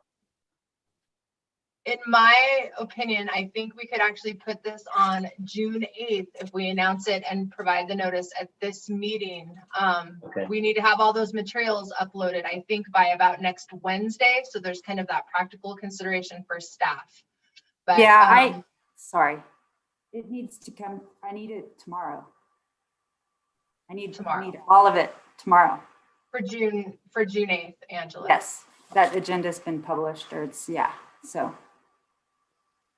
Well, so that to my mind creates a bit of a problem in just deferring it to a date certain, because we don't know for a fact that the applicant can meet that deadline of noon tomorrow to submit the material. What does the applicant say to that? Well- Or is that John? possible, Mr. Is he Padilla? on? Did he get cut off? John? Oh, he's, No, I've got my hand up. I'm waiting for acknowledgement to respond. Yes, Oh. John, I'm Yeah. calling on you. Thank you. Thank you, Madam Chair. I believe I can have that for you before 11 o'clock tomorrow. okay. My client is watching this on YouTube, so I'm sure he is aware, and I'm sure I will get a text here as soon as we conclude, and I will have whatever we need presented ready for you tomorrow. So that's that is possible. And Angela, you said noon. I'll have it to you by noon. Okay. I said 11. I said 11. Okay. If I may, the important, with the postponement to a date certain, we can put it, the noticing is essentially through this hearing. The packet is not going to change substantially. All we're asking for is an application form. And the packet doesn't go out until June 2nd, so there is a bit of time in terms of reconfiguring the packet. But again, With all due respect, Daniel, and all, I need to that needs to be a verifiable affidavit. And so I just want to make sure that's clear that has to be in my hands tomorrow. Madam Chair, Yes, it seems like there's a question between a packet and an application form signed. The packet is the same packet. The only thing that's changing is the application form. correct. So Well, if she wants it by 11, I'll get it to her by 11. Okay. The Can I affidavit get- should, yes, everything, just get everything, John, to her by 11, and then we'll avoid any problems. What is everything? well, that's what The if I can just get clarification from Sally again, what packet exactly does, oh, I'm sorry, Yeah, Chair. this is- I'm It's sorry. really just, The packet and the affidavit, because now you're changing, you're gonna have divided lights. And so just get the accurate, what you're gonna be presenting on the 8th. Submit that to Angela tomorrow by 11 o'clock. Thank you, Madam Chair. The two things that change would be the application with the owner's signature. The second item would be the elevation that I presented this evening that shows the divided light. Those are the only two things that change in the packet. As far as I know, yes. It's an affidavit. Yes, Angela. Affidavit, thank you. That, with all due respect, that means the application does change, and I have to verify it's all, it is a change in the actual plans. And so the application is more than just getting, that's why my understanding is it does not have to be to a date certain, and Daniel's correct that we could have offered that so that we wouldn't be limited. And the practicality is having the complete application and all its changes to me in order to do the staff report for the meeting. So that's why I was saying it doesn't need to be a date certain to give us that flexibility. Okay, now it seems like we're going backwards. We need to make this motion to a date certain, and we've already discussed that Mr. Padilla is going to submit everything that he needs to submit to you, Angela, by tomorrow, as you stated, by 11 o'clock. And I think you and John need to communicate via email or phone to make sure things are going in the right direction. We could do that. And I would continue with the motion. Go ahead, John. Okay, Restate it. thank you, Madam Chair. So I move, let's see, the case number. It's In case 2021. number 2020-003611 HDRB 84 East San Francisco, that the application be postponed to a date certain of June 8th for the applicant to provide all necessary materials for appropriate review by the board. Buddy, second. Roll call vote, please. Member Beedshay, Yes. Member Bienvenue, Yes. Member Guida, Yes. Vice Chair Katz, Yes. Member Larson, Yes. Member Royball. Yes. The motion has been approved. Okay, thank you. Hope everything is clear. If not, talk to each other. Okay. Thank you, Madam Chair. Madam Chair, I have something else on this case before we leave the case. Yes. Okay, don't go away, John. Yes, Frank. I would ask staff to look into whether the current owner was the owner back in 2002, I think it was. 2000. And what enforcement, if so, if not, I don't think any enforcement action can be taken, but if so, what enforcement action can be taken for not having complied with the last approval? Okay. Is that something staff can do? Staff will certainly do that to her best Thank you. ability and secure the answer to the question. Okay, thank you. Okay, thank you. We have concluded cases for this evening. We will go to discussion items, and of course, we're going to be talking about ethics and open government training, and I will turn it over to Miss Sally. All right. Unless, Sally, you're too tired and you want to just call it a night. I have been tired since we started this meeting, and I see no reason why that should make a difference. We are overdue, and it is only 9 o'clock, and I think I can do this in about half an hour. So let's get in there. I've got a PowerPoint. I think hopefully everyone can see it. All righty. So this is that too big now? This screen, when it goes full screen, might be too large, or can everyone see? Let me know if you're not seeing the slides, but I think we're all right. It's great, Sally. Okay. Also, if anyone wants to jump in with questions in the middle, you know I'm prone to informality, so that will not bother me in the least, or we can hold them to the end. So really, we should be doing this once a year, so we're a little behind, but we're going to cover tonight expeditiously 2 state laws about open government, the Open Meetings Act and the Inspection of Public Records Act. We're going to briefly touch on the City of Santa Fe Code of Ethics, which does apply to our quasi-judicial rulemaking bodies. And then we're going to talk a little bit about meeting procedure. So we've already had a good introduction to that topic. We'll hit some stuff on quasi-judicial proceedings and Robert's rules. So starting with those state laws, there are 2 that I think are important to be aware of for this group. One is the Open Meetings Act, one is the Inspection of Public Records Act. They have the same stated public policy, and that is to provide people with the greatest possible information about government affairs and the official acts of officials and employees, so including the H board. And I like this quote from both laws. It says, "A representative government is dependent upon an informed electorate." So we'll start with the Open Meetings Act. And the more detailed kind of purpose of this one is to ensure that the formation of public policy and the conduct of government business occurs in a forum that's open to the public. And so that requires that all meetings of a quorum held to formulate public policy, discuss public business, or take action by vote must be open. And by open, this particular law means any person must be allowed to attend and listen. It doesn't explicitly require any public participation beyond attending and listening, although those requirements can be found elsewhere. Our city code does encourage public comment and certain procedures like rezonings, which I guess you could do a rezoning for like amending the borders of a historic district. Those we do allow public comment as well. So a quorum, as you know, is a majority of members, more than half. So that's 4 of you, and that would still be 4 even if we had a vacancy.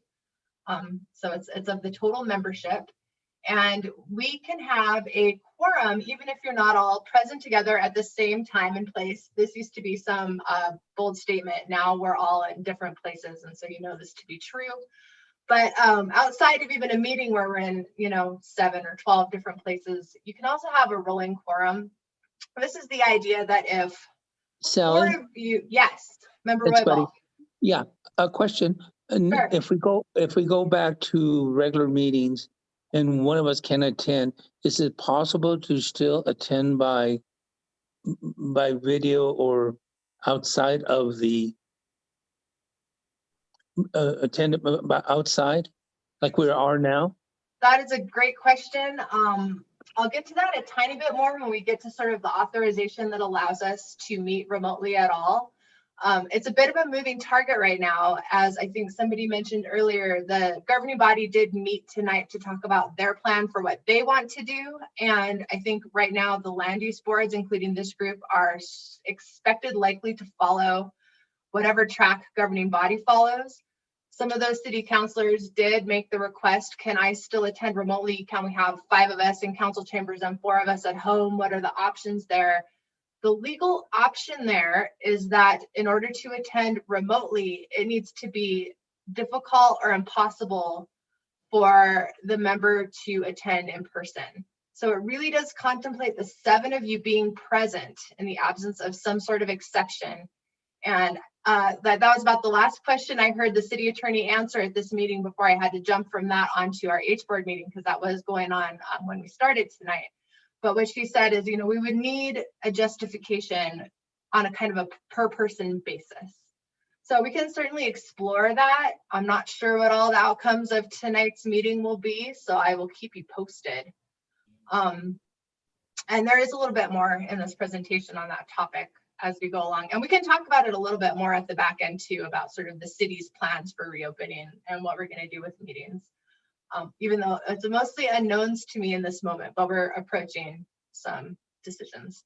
So the rolling quorum idea captures the fact that if 4 of you are talking about the same item of public business, even if it's Chair Rios and Vice Chair Katz talk about it together, and then both of them go and speak to one other board member. Suddenly we have 4 of you who have discussed the same item of public business outside of a public meeting. So that's the reason that in terms of your work on the board, those kinds of conversations should really occur in our open meeting on the record.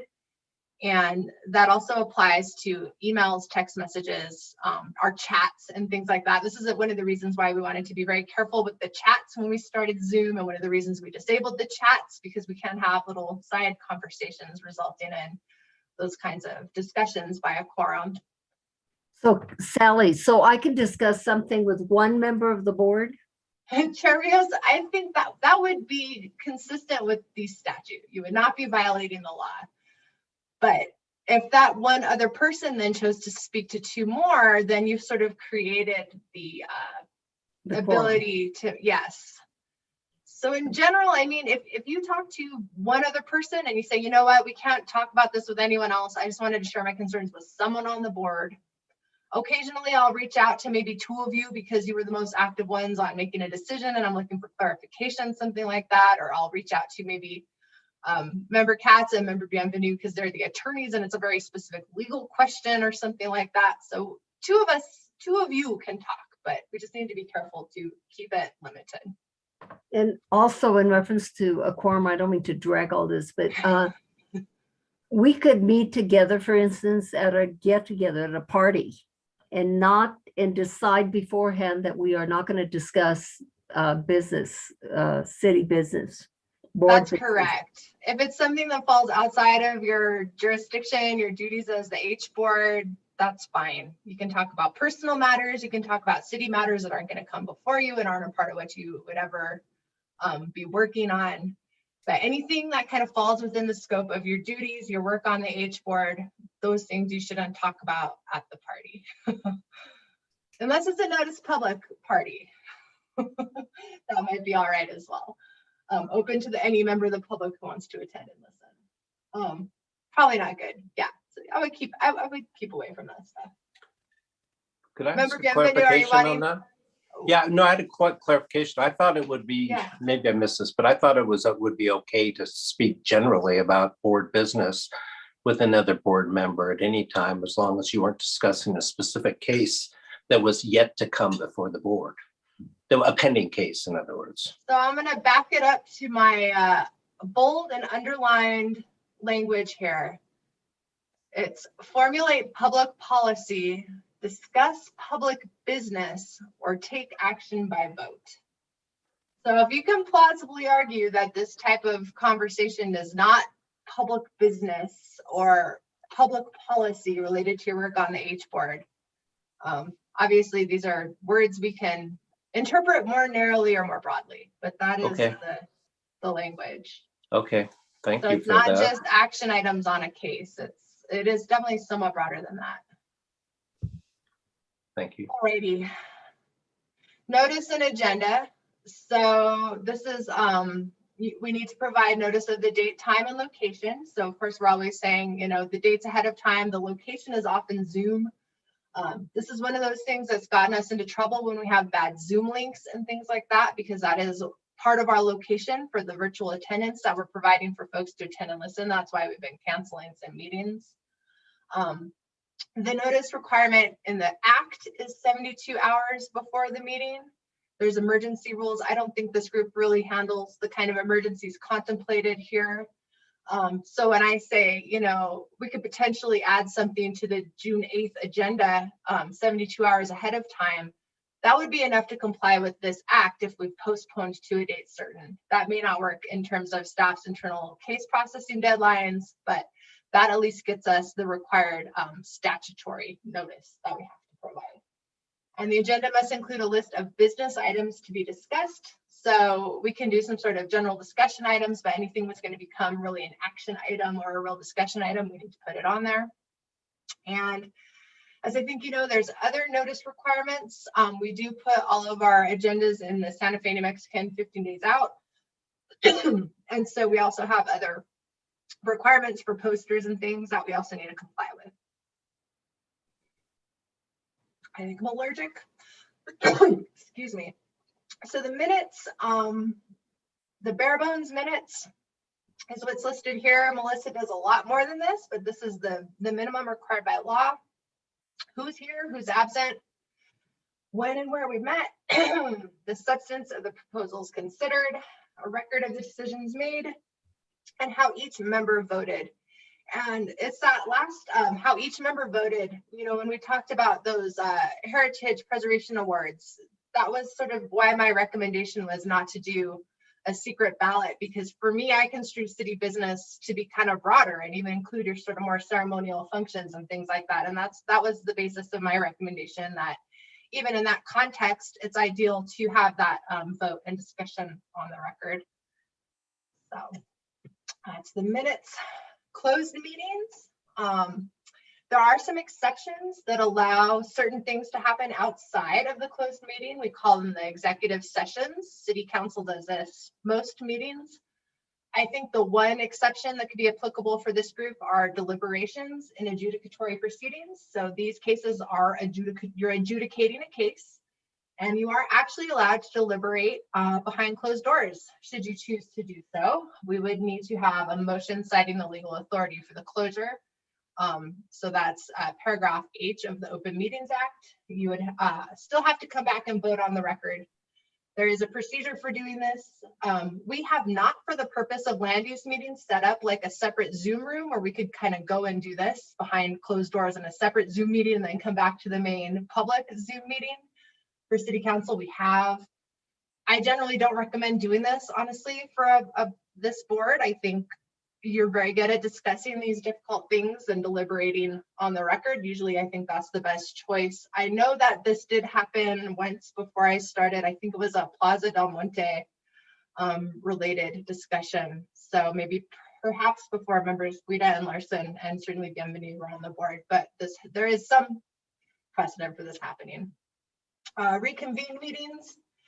So we were just talking about postponement and reconvening.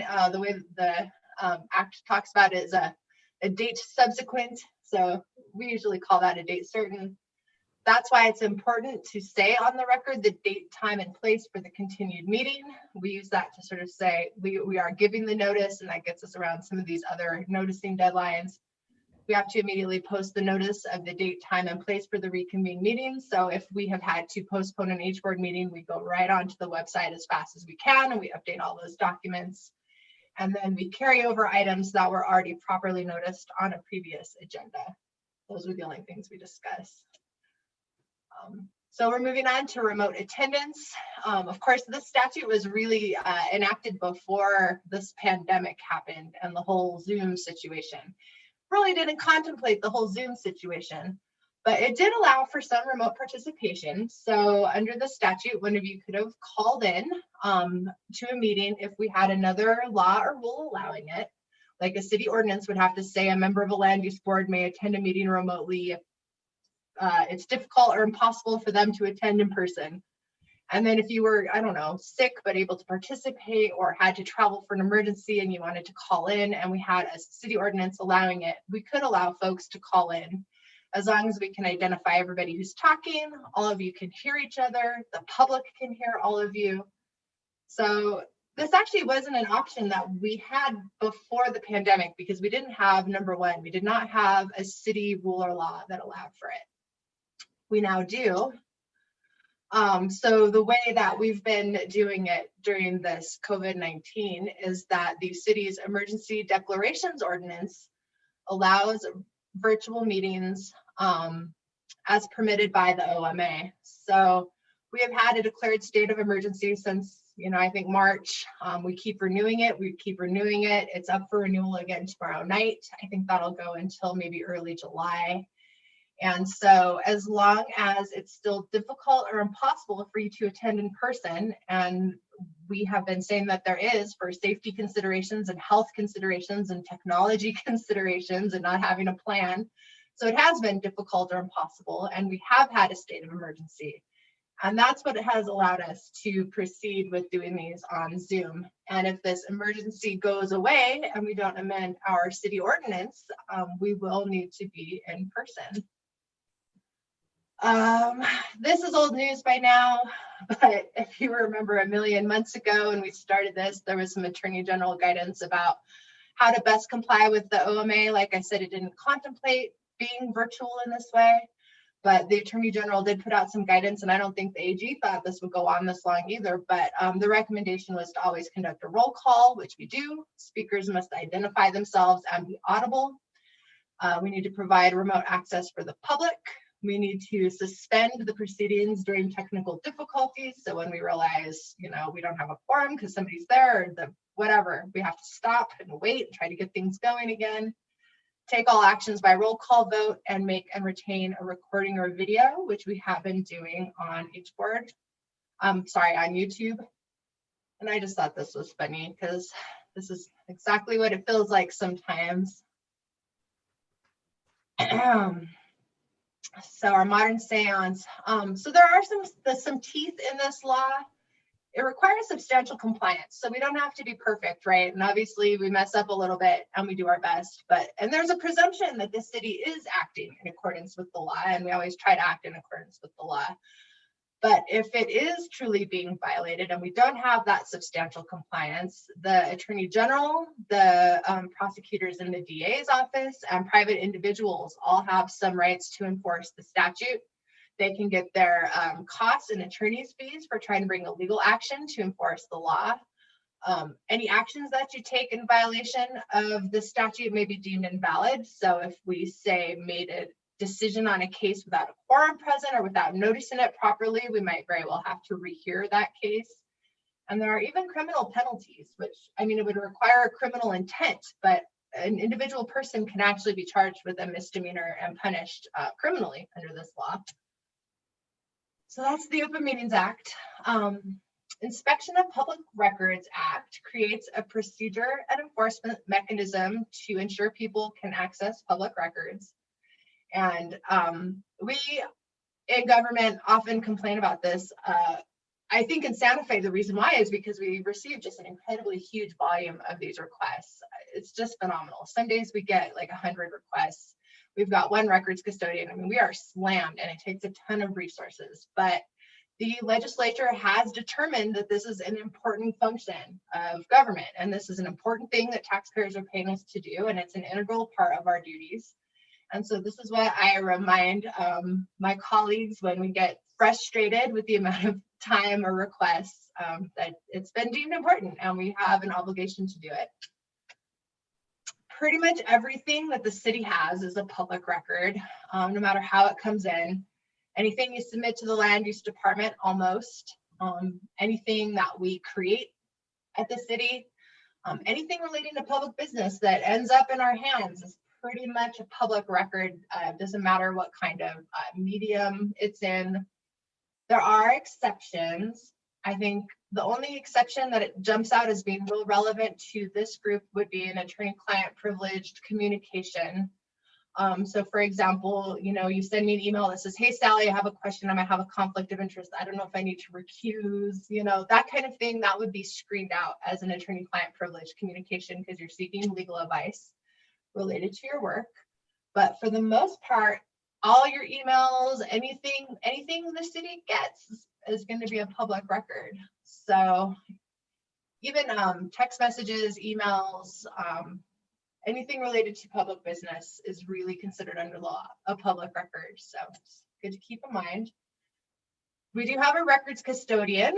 She's actually a member of the city attorney's office, and she's responsible for maintaining the city records. Of course, she doesn't have everything, right? But she's the one who goes around and figures out who has this stuff and tries to round it up, and is sort of the person who interfaces between city staff and city actors providing the records and members of the public requesting them.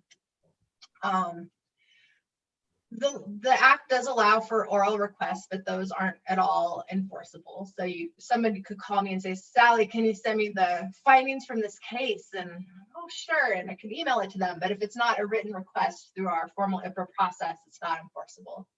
Folks need to provide their name, address, and phone number. They need to identify what they're looking for. And then we have some pretty tight deadlines to respond. We need to get back to them within 3 business days and let them know either your stuff's ready or it's here, or we need more time and here's when it will be ready.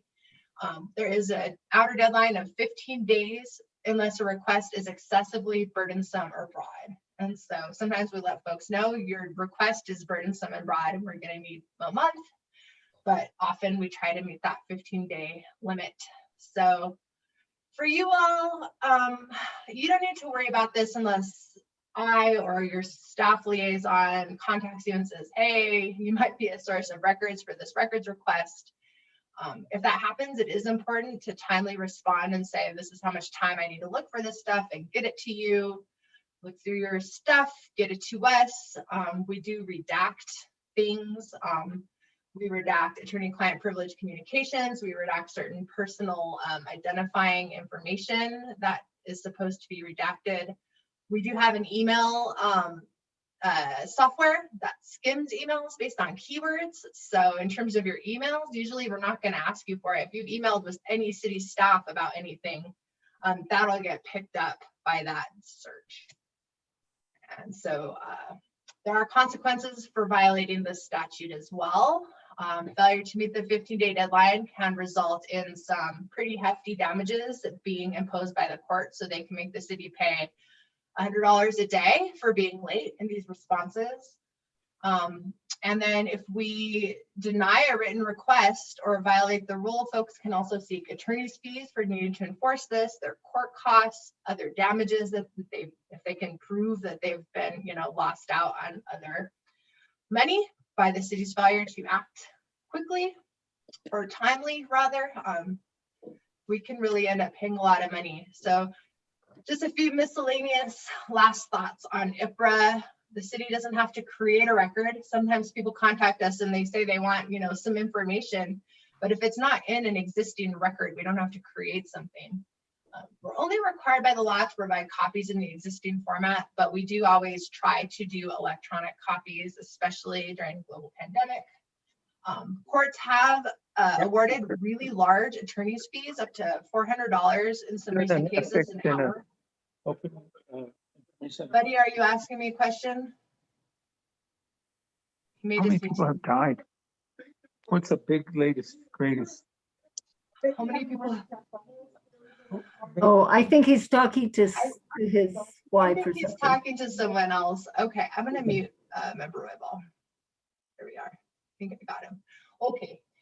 Just one more takeaway that the city of Hal, I think that, or do they call it Jal perhaps down there? Jal, New Mexico recently paid over $400,000 to settle a lawsuit by their weekly newspaper down there. They alleged officials withheld some public documents, I think was related to a water matter, and it was a 10th of their annual budget that they paid to settle litigation because the risk is just that high of being awarded that much. The damages can be huge. So takeaway, this is important, and that's why there's a lot of reasons why we comply with it, but that's certainly one of them. So the code of ethics, we're changing gears. Code of ethics does apply to public officials acting in a quasi-judicial capacity. Our city code does expressly include land use board members, and it has some stated policies. Proper operation of a democratic government requires that public officials be independent, impartial, and responsible to the people, that governmental decision and policy be without conflicts of interest, that public office or employment shall not be used for personal gain, and that the public has confidence in the integrity of its government. So all of these rules are kind of geared towards those purposes. And I think I've pulled out a few things that I think are particularly relevant to land use boards. So a public official shall not perform an official act or attempt to influence another person to perform an official act in any matter in which the public official has a conflict of interest. So if you ever have a conflict of interest, you should recuse yourself. If you don't know if you have a conflict of interest, you should contact me. The word conflict of interest in this context is actually really specific to money. If you might gain or lose money because of an outcome of a decision you're making, that should be a huge red flag. And it's not just you. There's also rules about any of your family members could gain or lose money. or a business owned by you or a household member, or any employer, client, or customer of yours that's paid you more than $500 in the preceding year, if they might be. So they're paying you for other services and then they're paying for the board. That should be a red flag. These other ones I think are, if you have an organization that you're a member of, so you serve on the board of another nonprofit or something that could potentially gain or lose money as a result of a board decision, that should be a red flag. If you decide to run for city council, there's some contribution rules. We can skip those for now. Improper gifts. There's limitations on gifts. So you should not be receiving any gifts or financial benefits from any person that has an interest for the board.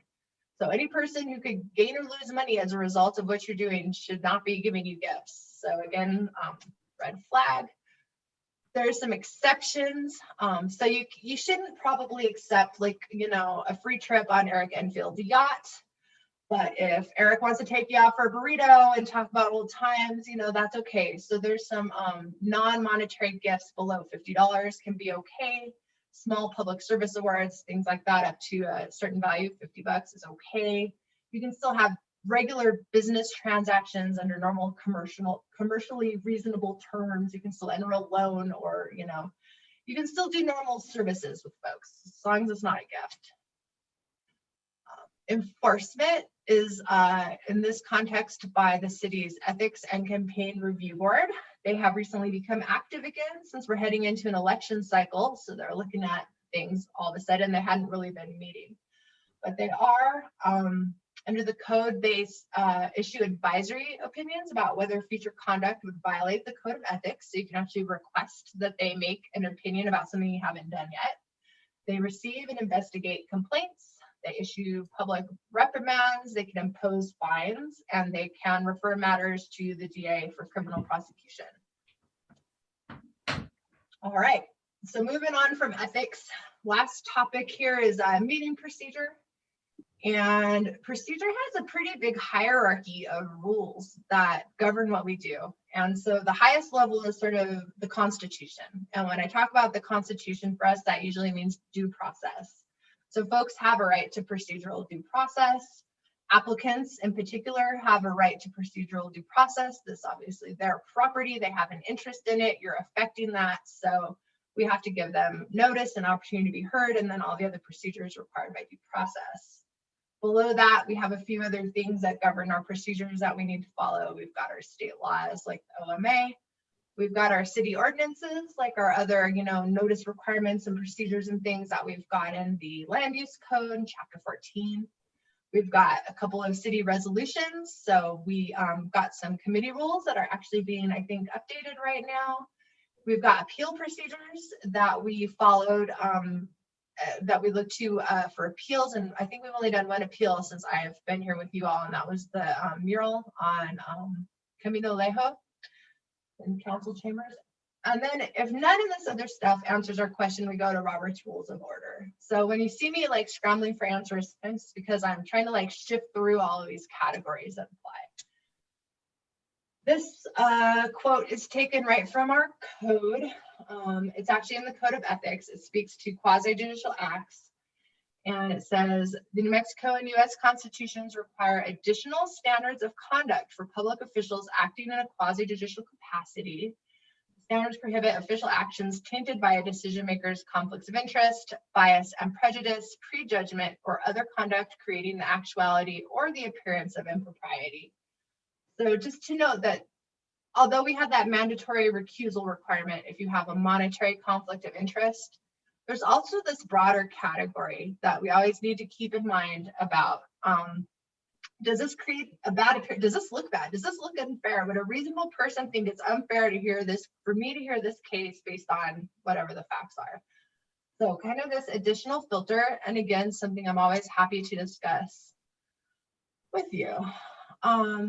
So there are some limitations on quasi-judicial acts. I think you all know about these. This is why we can't go look at properties outside of a noticed field trip, for example. This links back to basically, I mean, you're like judges in a court of law, and you're required to rely on what's presented at the public hearing. And so you can't talk to interested parties outside of the public hearing. You can't get somebody's side without letting someone else respond on the record. You can't go out and sneak around in someone's bushes and check out their property and their project. All of that information really needs to come to you in the course of the public meeting. There's a couple exceptions. You can talk to staff. Member Butte. Oh, sorry to interrupt you. I fine. had a question about that. Like, especially in this town, a lot of us are familiar with what the properties that we're seeing just by the course of living here. So, is it appropriate to reference your knowledge in that aspect of a property that's under review? I would not recommend relying on that information. So if you, of course, we do all live here, right? And we've seen these properties, and some of us have grown up here for decades. And yes, of course, we come to the table with some knowledge. And so you're not like an impartial judge in a big city who doesn't know anything about these people having a dispute in your courtroom. And that's just the reality of it. And I think small town judges are in the same shoes often because they know everybody.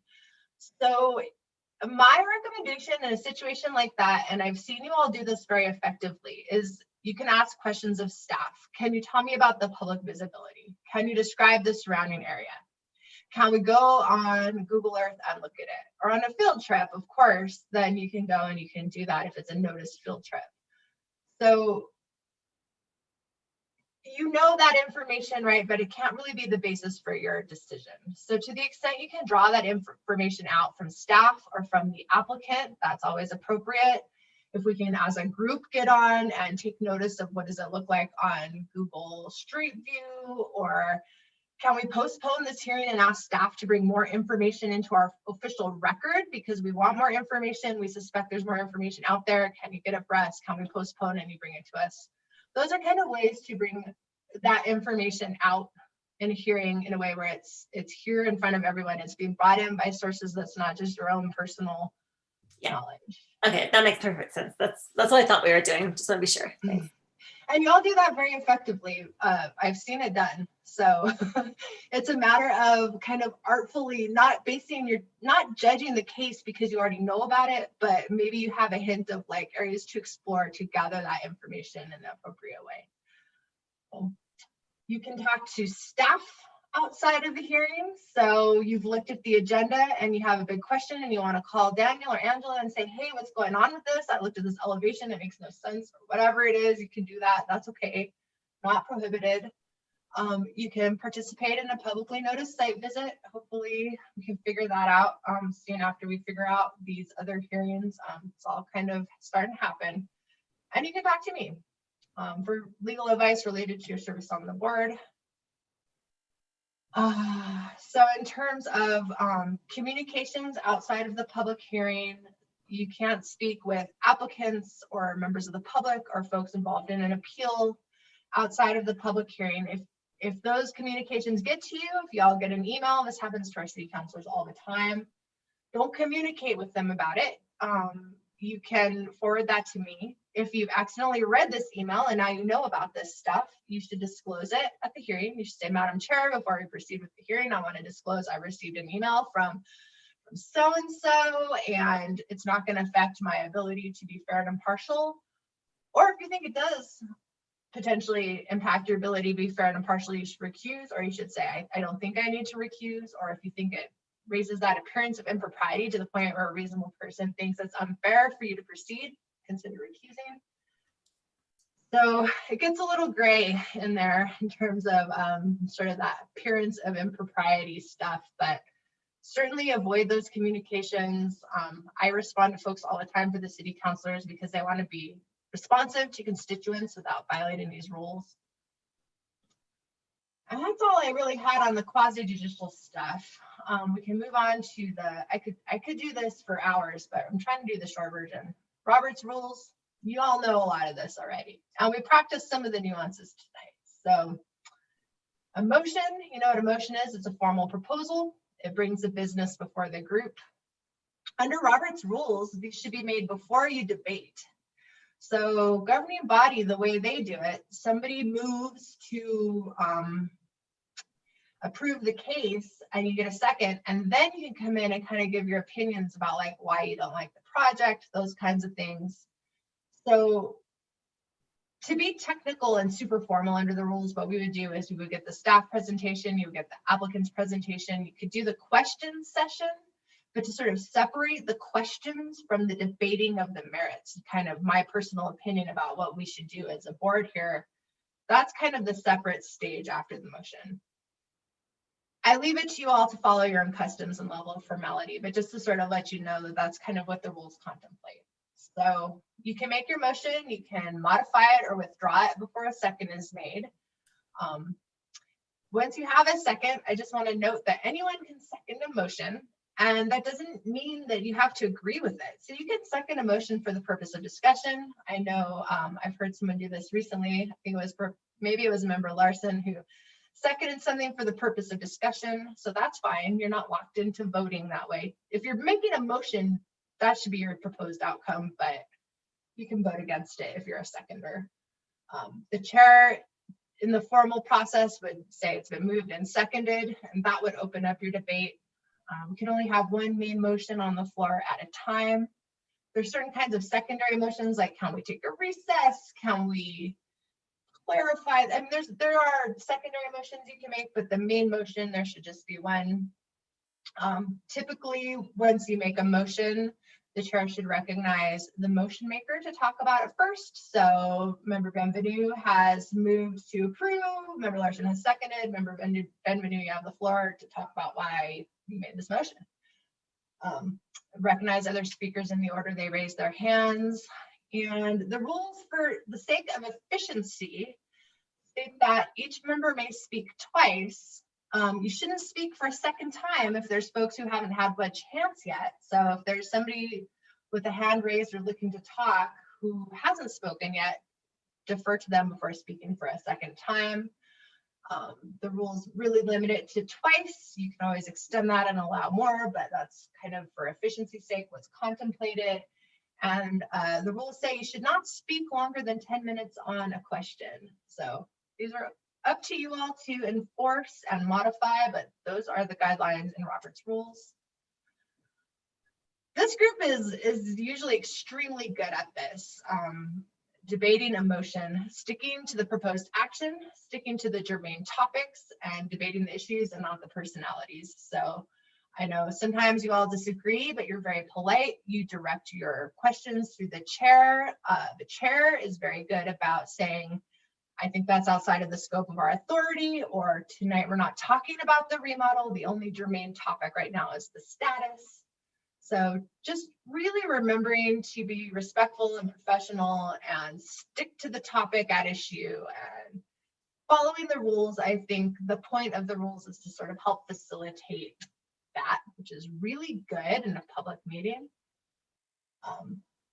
So secondary motions that can be made. So I move to approve and somebody wants to amend it. I move to amend it by adding the following condition. If you want to be technical into the rules, amending requires a second and a majority vote and can be debated. I'm going to talk a little bit about friendly amendments and unanimous consent. I know we follow often a slightly less formal procedure, so I'll get to that. That is allowed, but this is sort of the formal way that the rules contemplate.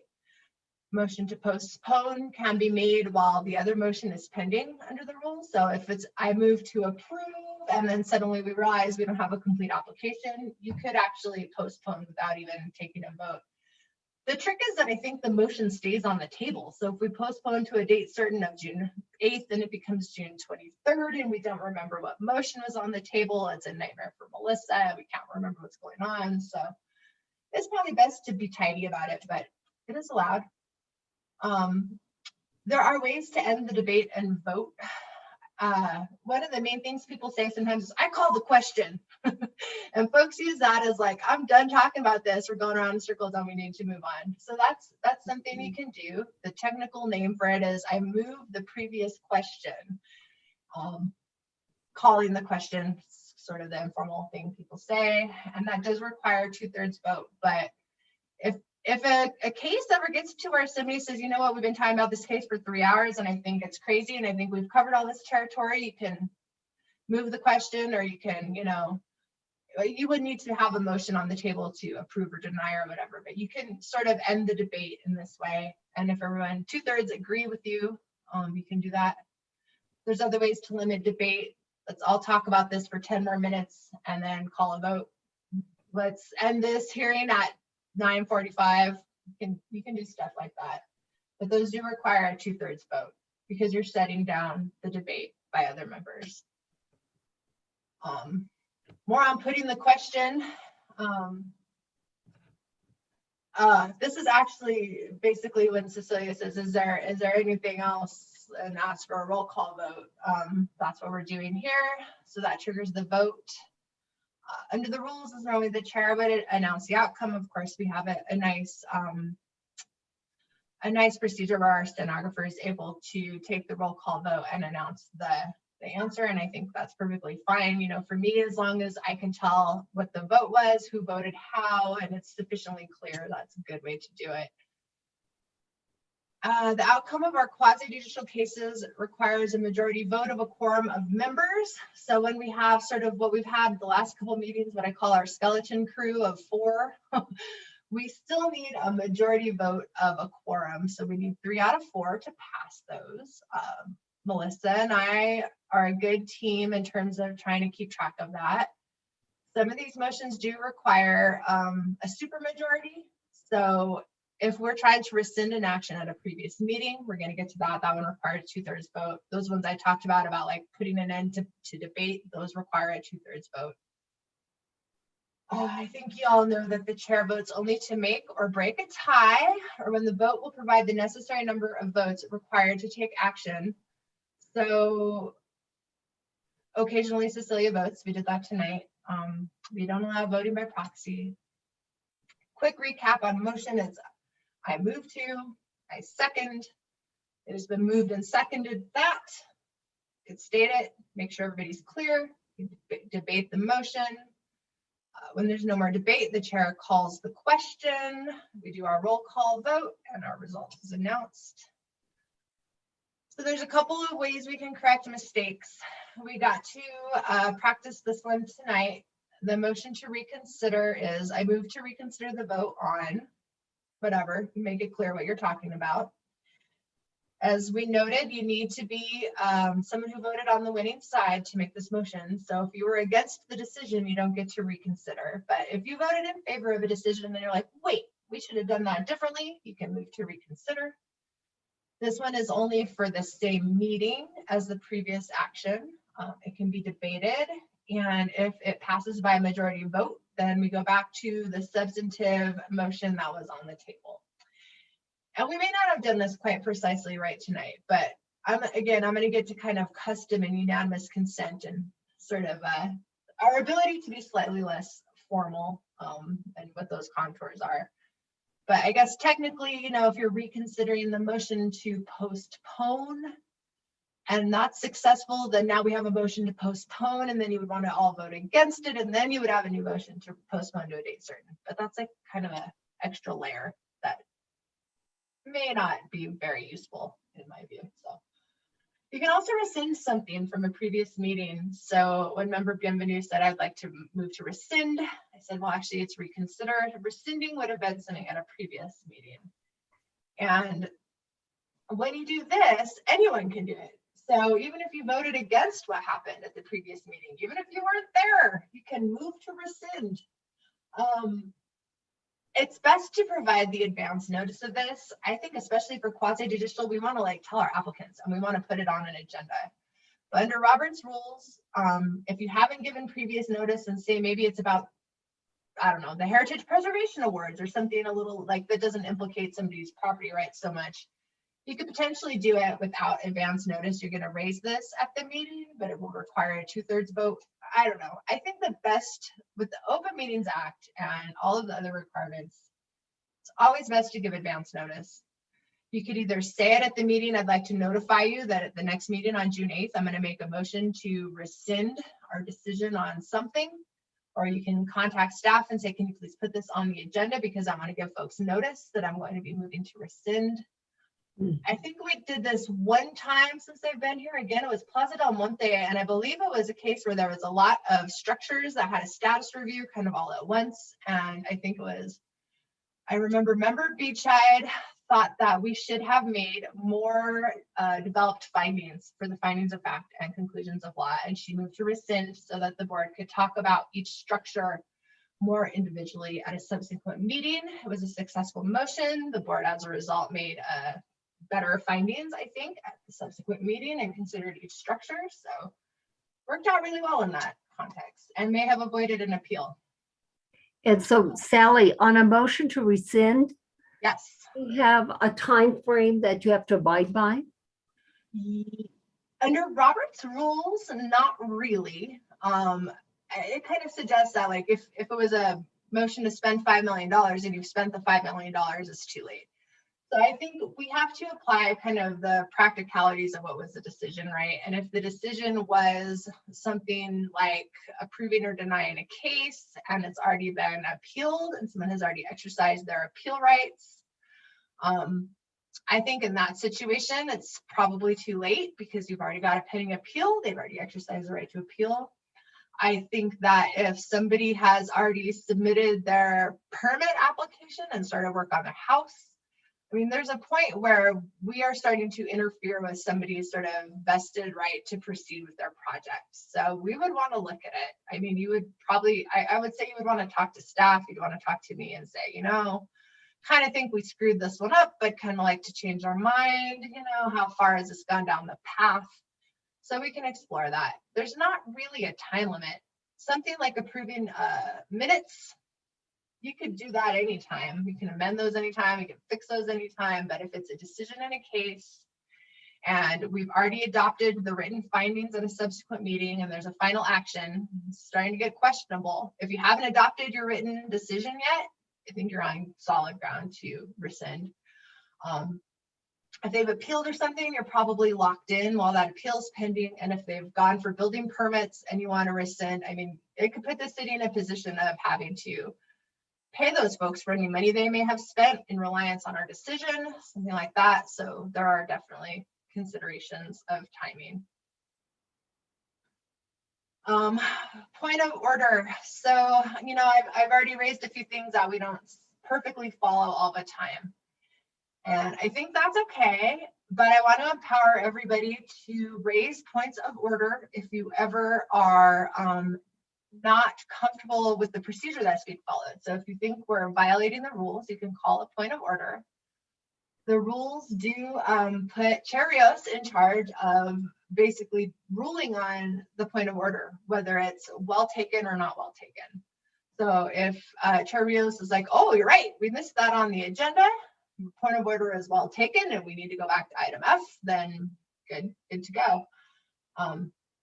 If the chair wants to ask me for advice or staff, of course, we do that all the time and we're happy to do that. And if you disagree with the chair's decision on something, if the chair says, I think it's too late to rescind that action and I'm not going to do it, you can actually appeal that.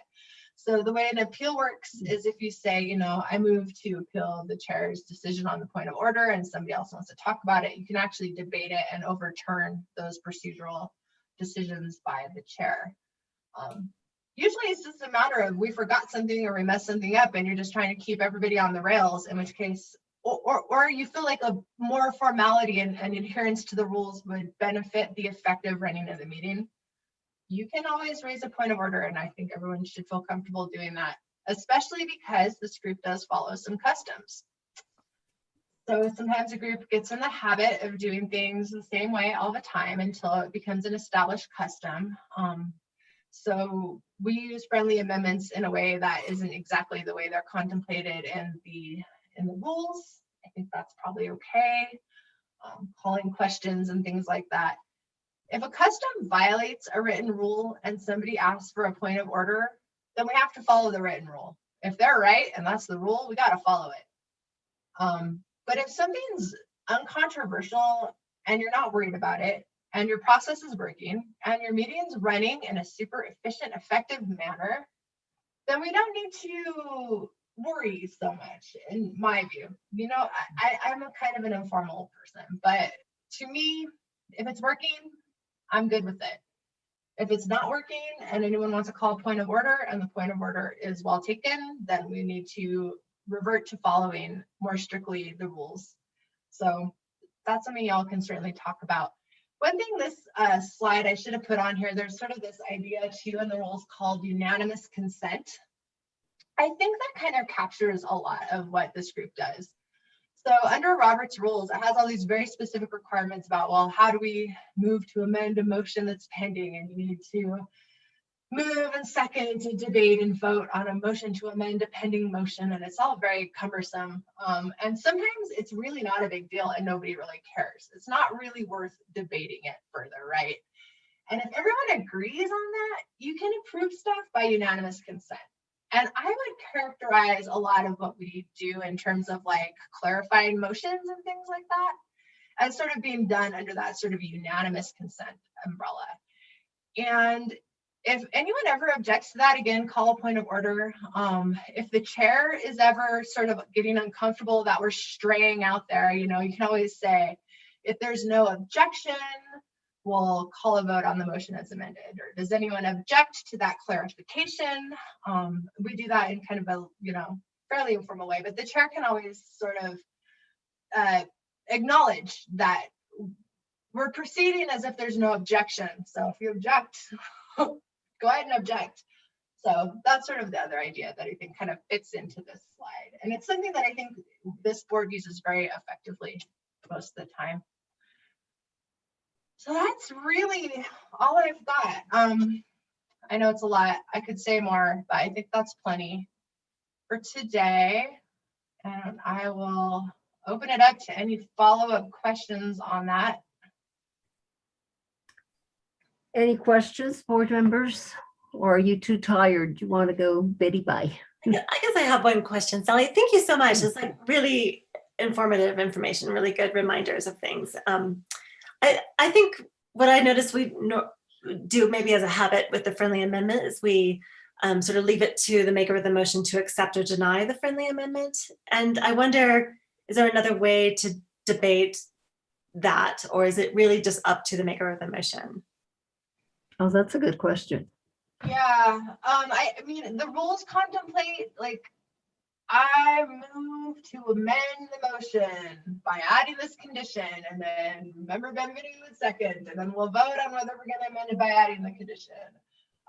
You could do that. You could follow your custom, and if everybody's okay with it, so our custom has been, somebody wants to suggest a friendly amendment. If our maker of our motion and our seconder are okay with it and nobody starts screaming, we kind of proceed, right? But I think, I mean, the way the rules look at it is like, once it's been moved and seconded, it's all of your motion. It's not just member Beachide's motion anymore. It's the board's pending motion. So you all at that point have some vested stake in it, right? So that's kind of how the rules look at it. And I think if you're comfortable with the habit, you can do it. I think if you want to sort of, I think if Cecilia wants to formalize it by saying if there's no objection to that, to the motion as a, you know, with that amendment, and nobody says anything, we move right on. I think that's fine. Yeah, that makes sense. I think we normally are fine with it, but just. Yeah. And if I ever feel super uncomfortable about something, that's when I kind of start diving in, like either I'm not clear what's going on, I think we need to back out and start over. But yeah. Okay, anything else, board members? Looks like no. Frank, you're muted. I don't know if you're asking me something. I was just wanting to thank Sally for something that I wasn't necessarily looking forward to, but found very informative and very helpful. Really good reminder. Keep us going in the right direction. Thank you so much. You're welcome. Thank you for your attention at this late hour. Yeah, thanks a lot. I am going to be out for the 2 meetings in June because I'm going to have cataract surgery, and my doctor only does it. It's on the 2 Tuesdays that we have the meeting, and never had cataract surgery, so I don't know. I think that I'm gonna have a patch over one eye, so I don't think it's gonna be a good idea for me to be doing like a lot of reading or anything. I don't know. So I had the option to get a new prescription or the surgery, and I'm like, oh no, I want the surgery. Yep. So anyway, Frank, I hope you're available. For I the am. I've had my cataract surgery and it's quite a wonderful thing, actually. You'll be Yeah, and happy. so, I mean, unless I feel it's gonna be in the morning, unless I feel like, oh, hey, that wasn't a big deal, I'll let you know though. But for right now, it looks like you're gonna be the boss, the big boss. And Chair Rios, if you're comfortable attending but don't want to preside as chair, that might be an option too. So Oh, okay. you can choose your adventure there, depending on how it goes. But Rest sounded great to me.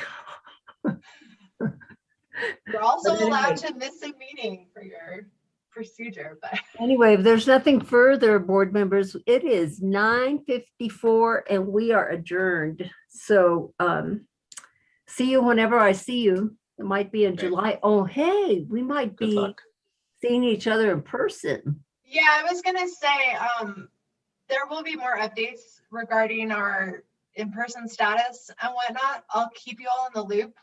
Governing body may well start meeting in person in June, maybe by their second meeting. So as soon as I know what's going on, we'll make sure and communicate that to you all.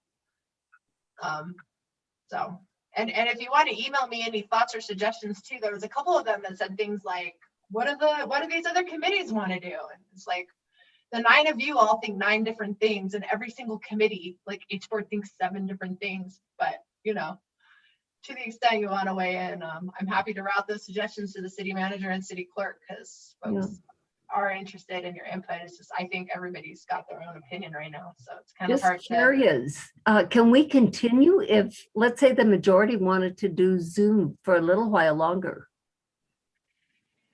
In the absence of a declared emergency or an amendment to city rules, I don't think we could really do that. So the emergency right now goes through the beginning of July. I think if there was an amendment to city code, potentially we could make it a little easier, but I would still need it to be impossible or difficult for you to attend in person. So if you say, well, I've got a compromised immune system, or I can't get vaccinated because, or I mean, if there's some sort of individualized reason why it's impossible or difficult to be there in person, and that's what we're doing, we can look at those. But I don't think we can just choose to stay on Zoom forever. and maybe not even that long if the state of emergency goes away. I never thought I'd say this, but I kind of got used to it, And it has advantages. I mean, there's some advantages, like we're all looking at the same thing at the same time. When we're I don't know about in person, you we're all, looking but at whatever you choose to look at. and I'm in comfortable pants and no shoes, and I'm very happy with that. So there are advantages, and my bed is nearby. Yeah, that's for sure. So I don't know. We'll do our best. The Open Meetings Act really doesn't contemplate it for. Yeah, so anyway, we'll keep us informed, Sally, and I'm going to say good night, everybody. I'm tired. I don't know about you guys, but Good luck with your surgery. okay. Yes, good Thank you, luck. Okay, guys. thank you, Sally.